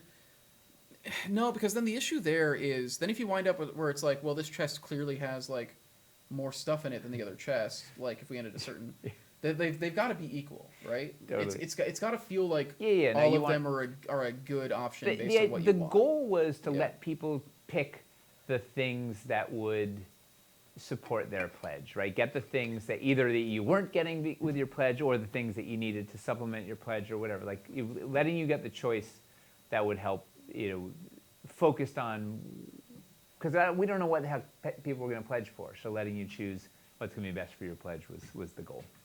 I think overall, as people are like actually figuring out their pledges, I'm seeing a lot of people say that they're like, I'm actually like, this system is great. It's letting me like not have to worry about getting whole packs because the two pieces I wanted in there, I can get out filled of this in over chest. here. Yeah. So yeah, we're probably going to rework the pacing and everything, but we're going to stay with this general structure. It looks like, I would think. It seems like people like this system. Yeah, and once again, we have to sort of test. We got to run through the whole thing and actually execute it. Get to the end of Pledge Manager and execute it. Anything else on the offer? People have any insights, thoughts, questions? Did we explain what the offer means necessarily in this context? Everything that we because it's something we do internally. Sets, the sets, the pieces, the sets, the pledge bundles, the stretch goals, sort of everything that we're offering. Yeah, basically the things that we're actually letting you pledge for. For sets like the standard roof pack and straight roof pack, why not half of them? It gives much more flexibility. Makes sense for a pack to be a 4x4 roof. Because all of the core things are built around being able to make a 4x8 building. If you get one wall pack, one floor pack, and one roof pack, they should pretty much always be able to go together into making two 4x4 buildings. It's a good question, the Balanced Druid.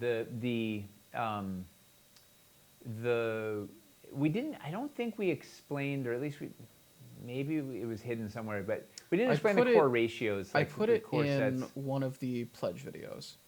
Yeah, but I can't remember if it was in the first or the second. It needs to be on a giant infographic on the front page if anybody's going to get it. But yeah, there was a logic to the floors to walls to roofs ratio and how that builds out, and everything was sort of on a 4x8 theory. Mm-hmm. Really, it just came down to selling a pack with one floor wasn't great. So 2 floors is good for web store. That's a good manageable pack. So then let's make it so that you pick up this pack, it goes well with the other packs. Yeah. Yes. Jeffrey says, so shouldn't that just be the initial offer then? 2 buildings for around $230. Great entry point. Yeah. In retrospect. Yeah, that's the thing we talked specifically about the hamster shack like earlier on. We were worried too many landmarks and districts. The reason we were worried about it, less of those, more sample builds would make. And this is something we talked about. The reason we were worried about it is we were worried that just doing that, basically a cottage analog like set, it wouldn't look cool enough. It wouldn't be. Well, it was going to get directly compared to the $49 one on the web store. Yeah, and like it was not going to be a favorable comparison. Yeah, when it would have come out to around twice as much for like when you compare it, because it would have been 2 cottages, so whatever, cut the price in half and say like, okay, you're getting it's 2 cottages, so it'd be like around 200 compared to 100. But you know what? If it's for generally brand new people, they wouldn't know the ones in the web store were $49. And also, like, you look at it, it's like there's extra functionality here. You've got the modular roofs, and it still is a starting point. Like it still is something, and I think part of that was the perception of we're around this stuff all the time, so it's hard for us to think that something very basic looks worthwhile because we've been looking at it so much. And yeah, I don't know. Having something around that probably would have been a good thing in retrospect, and that kind of tied into us feeling like there wasn't a good landing spot for us to point newer or like lower budget like pledges to. And yeah, having too many landmarks and districts, that was part of the scope thing that we were, especially when it turned out that people were like, I mean, I'm only going to be happy if I can build every one of these. All of them. Then it was like, God. So like if we had more sample builds, yeah. less official landmarks and districts, we would have been in better shape. So. Yeah. Particularly if we particularly if the discount wasn't as huge a thing, and we put more into the stretch goals, then it would people wouldn't mind making their own recipe as much or something. But also the balance with that too is, if more people get landmarks and districts, our fulfillment's much easier, right? It's better if 2,600 people all get just a completely different assortment of add-on sets. Fulfillment's a lot harder than if half those people get a landmark or a district that's the same collection of pieces in the boxes. Those are easier for us to put together and fulfill. So we need to find somewhere in that the sweet spot there. So, Kiwi, one of the things I've been saying is we need to be ready to convert a new person when they come in. Yes. Basically, whatever the point of contact is. We could say just go to the web store and get this thing. Maybe they won't want to do that, though. Maybe they want to be on the Kickstarter because it's fun. And it's true. Like, we have a lot of people who are very engaged and will go after the bigger pledges. And I think the reality is we usually don't have to try as hard for the people who are very engaged, because you guys know how to look for information. You understand what is valuable about these things. It's a much harder, like, honestly, the smaller pledges are harder to convert people on, but it's still worthwhile, because the more of those people we bring in, the more of them will then get involved in the ecosystem, get involved in the community, start learning this stuff, and then we'll turn into being those more engaged and like higher pledge level people. And they'll have in, like, cool the next new campaign. ideas, and they'll have cool builds, and I think it's going to be... I don't think it's going to shut out any of the people we currently have if we make the lower end more accessible. Yeah. And this was probably the Kickstarter where we struggled the most with it. A lot of that just with general price increases and just how complex this system is. It's a very complex set of pieces. Cities has always been the toughest place for people to get started. Yeah. And we kind of then went and made something that had even more to learn. Which I think we did the right thing in terms of, like, we made a set that is genuinely revolutionary. Like, this is changing what you're able to do with these kinds of builds. And once we, like, have the final product and people start putting these things together, it's going to blow people's minds. So I think we did right in that sense. And I think just this collection in general was harder than usual to put together lower pledge levels. Agreed. Yeah. So my next question is, so we're going to, once the pledge manager is closed on June 2nd, and then we send the people who have been able to select their stretch goals, which will probably happen middle of June, we're going to send out a survey asking you to tell us, give us some feedback on this campaign. My question for you is, what do you want us to ask you? Like, I'm curious, I have a bunch of thoughts of what we're going to put in there, but, like, what should we include? What do you want to give us feedback on?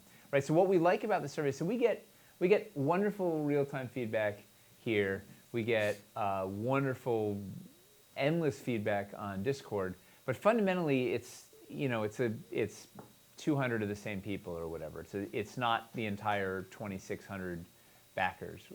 So one of the nice things about these surveys is we hear from people who might not be as active on the other platforms, and we tend to get a pretty high volume of responses. So I'm excited to kind of hear, get feedback on there.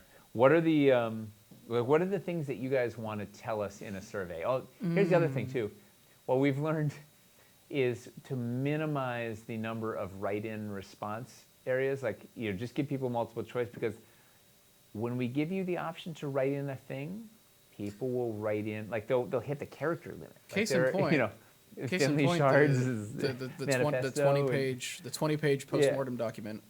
That was me trimming down the postmortem responses we got from Discord and forums, and that is just with the 100 and so people that are, like, engaged on those platforms. Take that across the thousands of people who backed the project. Well, the problem is like, we can't, like, we love getting your feedback, but if everybody writes 4 pages in each fill-in thing times we get 2,000 people to respond to the survey, it's like we can't get through all that data. So that's why we have to really was it Mace who had to, like, read all the post-Wildlands essays? Tyler went through, I think it was Tyler that went through all of them. I mean, it was just we put like pages and pages. We put essay questions on that. It was a lot. questions, multiple Yeah. essay questions. It was like it just went on forever. And then some of it's like nonsense, right? Like some of it's just like you have to decipher it. You can't even figure out what they're saying. Some of it was just like waterfalls, all caps, and then like other ones are like these long, just eloquent paragraphs of whatever. It is a lot. So anyway, so what are you interested to give us feedback on? What kinds of buildings are you most interested in creating with Dwarven Forge? What was the response rate from Wildland survey? Pretty high, I think. It's pretty high. And our Yeah. general surveys that we send out are high. We get The thousands of surveys people. generally get a very good response. Ask rate campaign overall. I think for all the comments and suggestions we may have, this Kickstarter is 90% perfect or better. Oh, I don't know if our ego could take it. In either direction, honestly. What should be added or brought back in Hightown? That'd be interesting. That's a good one. Yeah. Which things should we just put to the store, and which things... Was there anything that you put off getting now to get in a later, like to get in Hightown or from the web store? Was there anything you wanted that you put off getting now, I think? And we could then have a list of like the sets, like roofs, urban elevation, scaffolding. Hopefully not scaffolding. Do you think we'll do scaffolding in Hightown? I have no idea. Scaffolding was like conceived as a Lowtown system. It's so rickety.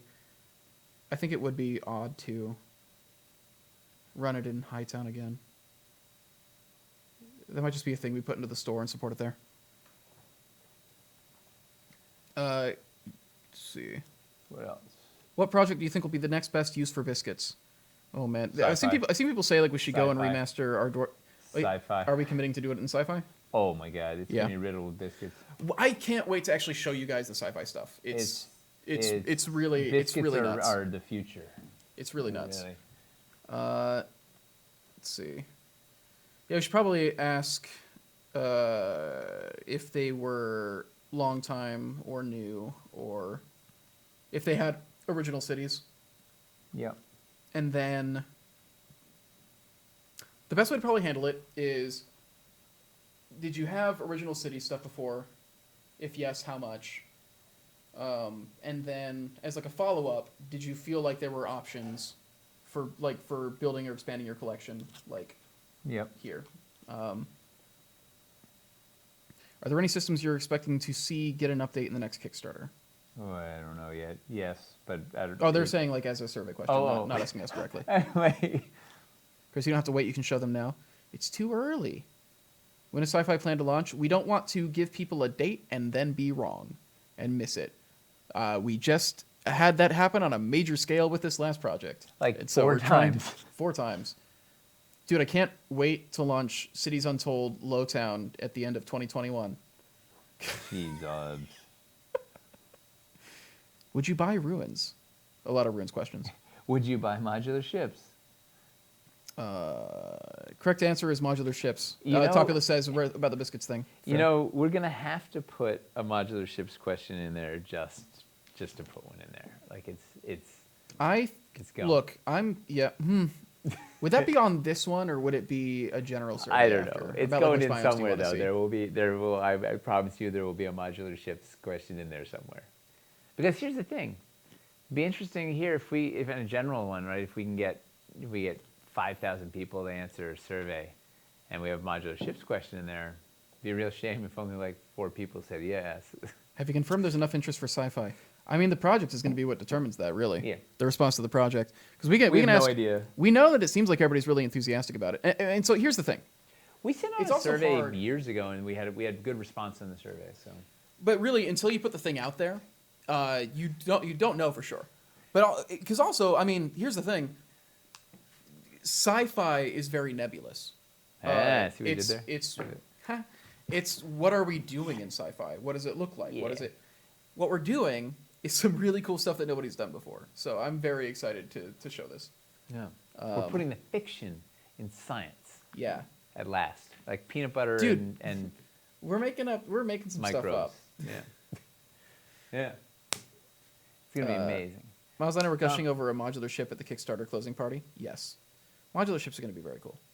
Yes. Are there any competitors for sci-fi terrain? Yes. Yeah. But it's interesting, right? Because it's a different kind of space. You're talking about generally a lot of wargame terrain compared to compared to RPG terrain. RPG terrain. You're generally expecting different players. You're generally expecting different approaches and different like goals. There's not a lot of like modular sci-fi terrain. There is some, but a lot of it is very ploppy Warhammer style. Here's a large terrain feature for blocking line of sight. That sort of thing. Ploppy is a Ploppy. great. That came up a lot in our Hamster Postmortem. said ploppy like 5 times in one It sentence. just became a thing. Like Yeah. we just yeah. Do we know what Everything was sci-fi in scale plop. is? I think it's what are we? True scale. True scale? 25 millimeter true scale. Yeah. Although I'm excited I did make a case for going nuts and doing 32 millimeter scale. And Don't. that- I'm excited for the. yeah. I'm excited for the I reveal. was the only one. I'm excited for us to. I'm glad they talked you down from that. Will there be bling revolutionary, items? Chris? In the future. 32 millimeter hex scale.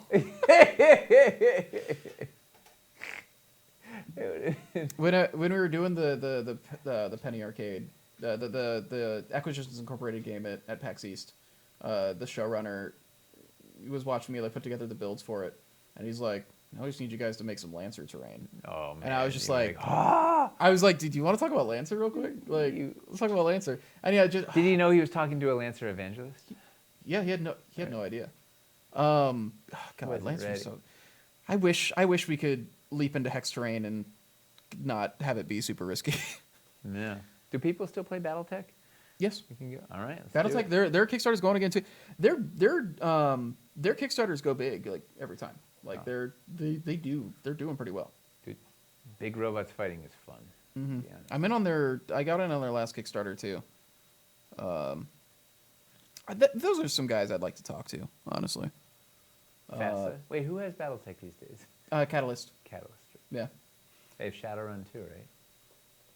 BattleTech is back in a huge way. It's so good. They have like a big presence at Adepticon too. I was like drooling over the BattleTech booth at Adepticon last year.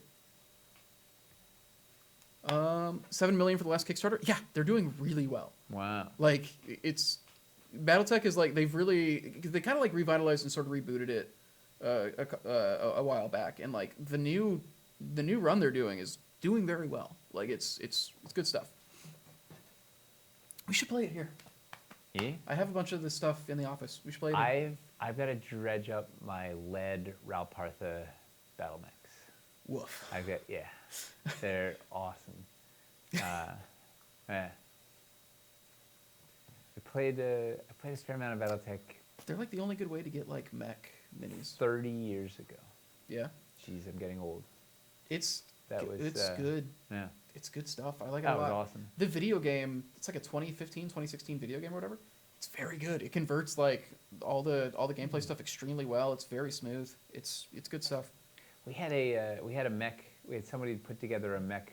They'd taken a spreadsheet and automated it and made a mech building program so you could custom build your mechs. So my brother and I would just spend days like custom building these mechs and just maximize, like stripping away everything you didn't need to just get more big guns in there. Mostly neglecting ammo. Mm-hmm. You'd have like 3 shots with your PPC, but that's all you needed because you had like 7 of them. They launched their It was Kickstarter like- at Adepticon. Hint, hint. Here's the thing. That means we would have to wait all the way till Adepticon to launch the project. I don't know if we want to wait that long. Well, 2 Adepticons from now. How about that? 2 Adepticons from now. Yeah, it's done. Yeah. It's early. I don't want to promise anything. I can't imagine if we do Adepticon next year, we wouldn't have sci-fi there. There's no way, right? When is it? April. I don't want to make any promises. I don't want to make any promises either, but Yeah. it feels like Here's the thing. Definitely Or is it Adepticon March? 2025. it's only March. Yeah, March. Okay. Like even March still. Like I don't know. I feel good about. I understand. Yeah. Yeah. No promises. No commitments. Just want to keep things casual. Woo! Keep it cash. Anything else we should ask on the survey besides How close to BattleTech? storage capacity are you for terrain? who here? No, he's asking for the survey. Wilderness is. Oh, that's really funny. Or how much do you hope to budget or spend on 'Cause, you High know, Sound? Funny enough, Okay. we're getting risers for our archives here. It's 2 more shelf levels up, so we're going to 9 shelves high on 20 racks. So it's It's like, so funny. That's going to give us a lot more space, which is awesome. yeah, It but still won't be we're enough. gonna run out by the time we get Hightower. It is wild how quickly we've filled this stuff up. How much do you plan to spend? Sci-Fi 2: The Search for More Money. How much do you hope to budget or spend on Hightown? Yeah. There are a lot of people who are saying like, I'm And going to how go much big will on you Lowtown. really spend? People always end up spending more than they Budget, expect. Yeah. It's amazing. How much storage do you have? It's funny. Will there be bling items in Sci-Fi usable, say, with fantasy campaigns? Just curious of the crossover. Too early to say, I think. The focus is We're focused really on the core geometry fully right on sci-fi, not on crossover currently, but that doesn't mean it won't be crossoverable. Depending on the world that you make too, like having a cavern like suddenly lead into like a super high tech. I mean, hey, any The Dragon Riders Batcave. of Pern fans? Did you know Dragon Riders of Pern? Yeah. I love that book series. It was like one of my I think it still is one of my It was favorites. once again like 30 years ago, so it's been a long. Yeah, it was way Yeah. before my time, but I Yeah. came across it in high school and got obsessed. I read every one of those. Phenomenal series. I think I read it right around. Maybe I finished Dragonlance, and I'm like, I gotta read more things Yep, about Anne McCaffrey. dragons, and yeah, And I think her son wrote some too. maybe I think. But yeah, Anne McCaffrey, like phenomenal writer. it was. Cool. How about a question on things they'd be interested in, like the backdrops, rat rugs, cow ammo, etc. I mean, we could say like, were you interested in the dressing? Like, do you want to see more of the dressing? Do you want to, question: how much did you plan to spend, and how much did you spend in the end? Sci-Fi is Kickstarter or GameFound or TBD? TBD. Yeah. We initially were thinking like this will be how we test out GameFound, but we're gonna do this Wildlands reorder to test out GameFound instead. So it really depends on how that goes, how we feel about using it there. Was only going to spend 500 and spent 2050. Hey, you got a lot more treasure chests. It's good willpower. Dude, Rat Rug. It's my favorite cartoon growing up. It's my middle name. The Rat Rugs. My kids, Hawken and Grayson Rat Rug Taylor. The Rat Rugs. Wait, this is Simpsons, not Rugrats. The Rugrats. Wow, I think it's time to go. Right, the Rugrats were. Or no, that was like their that was like their title. Yeah, I reveal. didn't ever watch the Rugrats, but that was way past my. I keep trying to think of the Rugrat theme song, and I just keep thinking of like Ragtime Simpsons. It's just this bad. That was kind of a Scooby-Doo Simpsons. Yeah. Rah, rah. Anne wrote the first 15 years, and her son joined her. Yeah, Todd. I read some of Todd's books too. It was like that xylophone song. Yeah. I know what the instruments sounded like, but every time I try to think of the melody, I just keep going back to Simpsons. It's bad. Okay. What else? Any other survey questions? And then the question is, does anybody have any questions about the Pledge Manager, which is currently running until June 2nd? Pledge Manage Me. Survey question: did you spend more or less on this Kickstarter compared to previous Kickstarters? Could be interesting. And why? Yeah, maybe two. We could have a thing. God, I think it was Masticon earlier. Says like have like a list of have them like rate each system with like 1 to 5. Like, did you go in on this? And like 1 is like not at all. 5 is like it was like the bulk of my pledge or something. I don't know. Or, like, That's a great one. Yeah. Pledge manager. I barely know her. Chris probably. Oof. I'm not happy. That about was it. that you got so called out of it. And what else? So what else about the Pledge? Spelljammer. Does anybody? First Kickstarter and spending 700 over my budget. Damn you. That's Sorry. awesome. Anybody have any questions about the Pledge Manager? Need any guidance? Broke Pledge Manager by going over by 15 cents and it won't let me check out. What? Wait, you went over by 15 cents and it won't let you check it? What does that mean? Over. You added 15 cents more. You need to add 15 Check? Yeah. Contact customer service. Hopefully they can fix that for you. That's odd. 15 cents. Huh. Could add a Phantasmal Filter Pack. You need a credit card to charge it to? Over my original pledge. Ah, okay. No. you'll need to pay that. It doesn't want to charge 15 cents, maybe. It's Vertex, too little. Yeah, Vertex. Oh, that would be very funny. In that case, contact customer support. Worst case scenario, I guess I'll we spot probably you the just, 15 cents. yeah. Worst case scenario, we can probably just I take get off it. the 15 cents. Like Yeah. if for some reason they're not letting you check out 15 cents, like we'll just remove it. The checkout box tries to load and won't. Yeah, customer support will definitely fix that for you. I'm sorry, that's a very weird bug. The 15-cent bug. Yeah, if you've like finalized what you want in your order, customer support can close it out for you and like take care of it. That's very weird. This is a good question for the survey. Vertex says, maybe what piece did you think you wouldn't want until you watched a video showing how it's used? I think in general, were you planning to back this Kickstarter, like when you first heard of it, and then did you end up backing? Yeah. I think. Well, there were a bunch of people that were not sold on Cult until they saw the Cult. That was the experience that we had on this show, like as we were going over. It's like when we initially announced it, started revealing things, we got a lot of like, I don't know why you're doing this, and then as we actually got the prototypes in and we actually started showing. I know why you're doing this. Yeah, a lot of people came around. Need to spend more money, get another Ivy pack.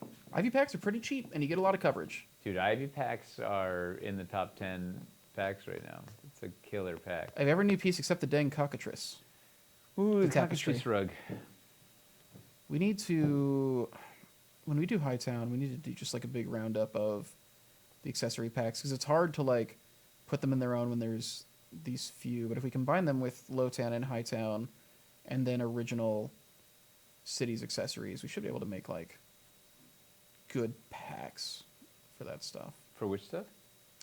There's like weird accessories like the new chimney or the magnetic tapestries that are a little difficult to get. Like they're really only in like, they're like little bonuses in like component packs basically. Like that chimney's basically just in a roof pack. And stuff like that. 2 roof packs, I think, right? Sure, but like if you really just want some chimneys, it's rough. I guess, yeah, the theory was you don't want chimneys unless you have roofs, but if you had the old roofs, maybe you just want new chimneys. Yeah, and I think but you know, putting that chimney in a pack by itself is weird, but when we do Hightown, taking the 4 chimneys we've made and making like a chimney pack or something. Well, we showed the bean of the crazy Hightown chimney that we showed the Hightown chimney. So like I think it was something we had initially talked about doing, like accessory roundups and everything, and then we split the Kickstarter and a lot because we don't want to make packs that we just have to remake later. Yeah. Although honestly, I mean, maybe it's silly, but I feel like it doesn't bother me that the chimney is in a roof pack. I don't know. It's hard to make. It's such a weird specific accessory because you need roofs to make it work. So if we jumble it in with a bunch of other accessories, I don't know. I found a link. Just thought it was weird that it wasn't on the page link for the Kickstarter. Oh, the Kickstarter should be linking to the late pledges. Yeah. Yeah. Wait a second. Yeah, there should be one on the microsite too. We'll look over it. I thought we'd made that stuff pretty accessible. Maybe something got let. Which thing? Getting into late pledge. You should just be able to click the thing, shouldn't you? That's what I thought too. I also didn't I didn't make Yeah. any of that, so I could be wrong. Huh.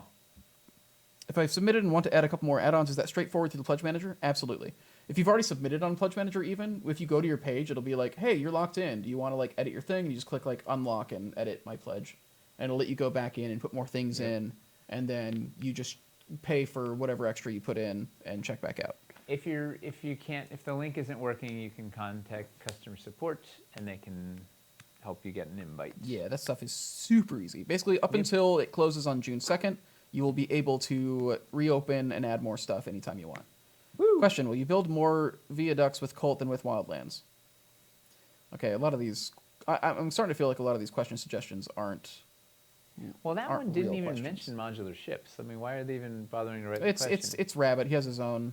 Okay. he has his own agenda. What's your budget for Hightown? How much over budget were you in Lowtown? A lot of these questions are just The budget. asking about people's financials. I want to know. I want to know about what pieces people are interested in, and why. Yeah. How how you use them, right? What are you planning to do with them? Is what's exciting. Maybe are there any pieces or sets that you're still unclear on, like how they work or something? Yeah. Is there anything that we still haven't managed to explain very well? I feel like we wound up covering everything with this last round of videos. Well, a survey will tell us. Yeah. We should get out of here though. It is 9 o'clock. We've been here many hours. How much would you spend on ruins? Look, ruins were just like we were already up against our limit. How much would you spend on ruined modular ships, though? That's the question. We don't even give them intact modular ships. No, we just make ruined modular ships. You guys want ruins? You want modular ships? Here, you got them all in one thing. Ruined modular ships. You have to permanently glue them together if you actually want to like have them be a ship. It'll be the best. Any plans on introducing new roof designs in Hightown? Any new roof designs? Yeah. There's a lot of roof talk, and I don't want to. Roofs are kind of like they're kind of the biggest moving part. Like we haven't figured out. Roofs are a thing. We will. I don't know. We're gonna. I don't want to give any answers on it yet because that's kind of. I feel like that thing is more in flux than almost any other part of Hightown right now. Roofs are fascinating because they are a full system that are vital to some people and completely unnecessary to other people. Like you could get a huge cities pledge without getting any roofs. Well, and a bunch of people have old roofs. A bunch of people have the new modular roofs. Like there's, roofs are going to be a thing to go, but we'll get there. Mm-hmm. But there is some new stuff planned, but we'll see where we go with this. Tomorrow night, hobby hang. What's hanging on the hang? More Shatterpoint, baby. Woo! I don't know if I'm going to be joining or not. I think I might have something going on tomorrow. I can't remember. Sleep. No, that's not. Hamster at least is going to be painting more. I think he's going to be finishing Obi-Wan. He started Obi-Wan last week, and he just spent like basically an hour just doing his robe, and like the shading on it. The shading on it is wild. Like, Hamster is so quietly good at mini painting. It's really it's not really fair. something. It's really he's so humbly quiet. Like he just it's yeah. impressive. Zelda tomorrow night. Oh God, that's right. What's tomorrow night? Tears of the Kingdom. Are you gonna paint Zelda tomorrow? No, Oh. it It technically gets comes out released? Friday, but I'm like, I should try to do a midnight release Oh no! on Thursday night. This is. I started Xenoblade 3, so I'm like, I need to finish this before I can start a new game. But it's Tears of the Kingdom. I mean, if there's anything wanna you're get the obsessed collector's with, edition it's and get- Zelda. I'm obsessed with a lot of things. But Yeah, Zelda but is one of the big ones. Zelda is one in the top 3. I want to get Just the based on how all the often you collector's mention edition. All the collector's edition stuff was gone like immediately, and I want to try and get one, just physically. Yeah. So I should go to a midnight release, and try to just get one You know, physically. you deserve going to a midnight release for this. Yeah. This is Zelda. You love this stuff. Like you. Yes. Yes. It comes with like it's got like a steelbook case, which steelbooks are always very cool, and like the art design is very good, and there's an art, but yeah. Just do it. Yeah. All right. Yeah. So all right. hobby hangs tomorrow night with some Shatterpoint stuff. We'll be back next week with an unknown topic. Any idea what we're doing next week? I have no idea. Yeah. I haven't thought past this week currently. We don't have to do a pledge manager wrap up yet, right? Because we got It's that the thing week is open after. for another. Oh, it's 2 weeks after. We got a long. Yeah. We actually have a while for Pledge Manager. Okay, cool. Yeah. So in 3 weeks we'll do that big Pledge Manager wrap up. We should do something with pieces next week because we did nothing with pieces. This Man, week. we're actually running out of. We're basically in the clear on like city stuff that we have to do on here. It's I don't even know what to do. The cities are. We're kind of getting back into just getting to freely. Yeah, and we're not ready. You know to what show we should any do next sci-fi week? Stuff. Dungeon reconfigs. I was gonna say, hey, Hay, yes, what a wonderful time of day. just dried grass. Hay and straw are actually the different. Wildlands campaign. We should say we should go over reforged. what sets. Yeah, it's just like what sets. I mean, this would require figuring it out between now and then, but yeah. Well, it's a we good plan. canvass them, and we're like, we go in with like, we know Yeah. that these are generally the kind of things we want to do. If we were to have room to do more stuff, what is the stuff that you're wanting to see? Yeah. So let's reforge the Wildlands. Did we show the new escarpment configurations? No, we can do that too. We can do that next week too. Yeah. Cool. Yeah. Yeah, let's do that next All week. right. Look at that. We see we had a Awesome. long-standing plan for what we have next week. Thanks for hanging out with us tonight. It is always a pleasure to have you join us in the chat. See so many familiar. I was gonna say faces, but I guess it's just names. So many familiar. I know a letters. few of the faces. They go with the names.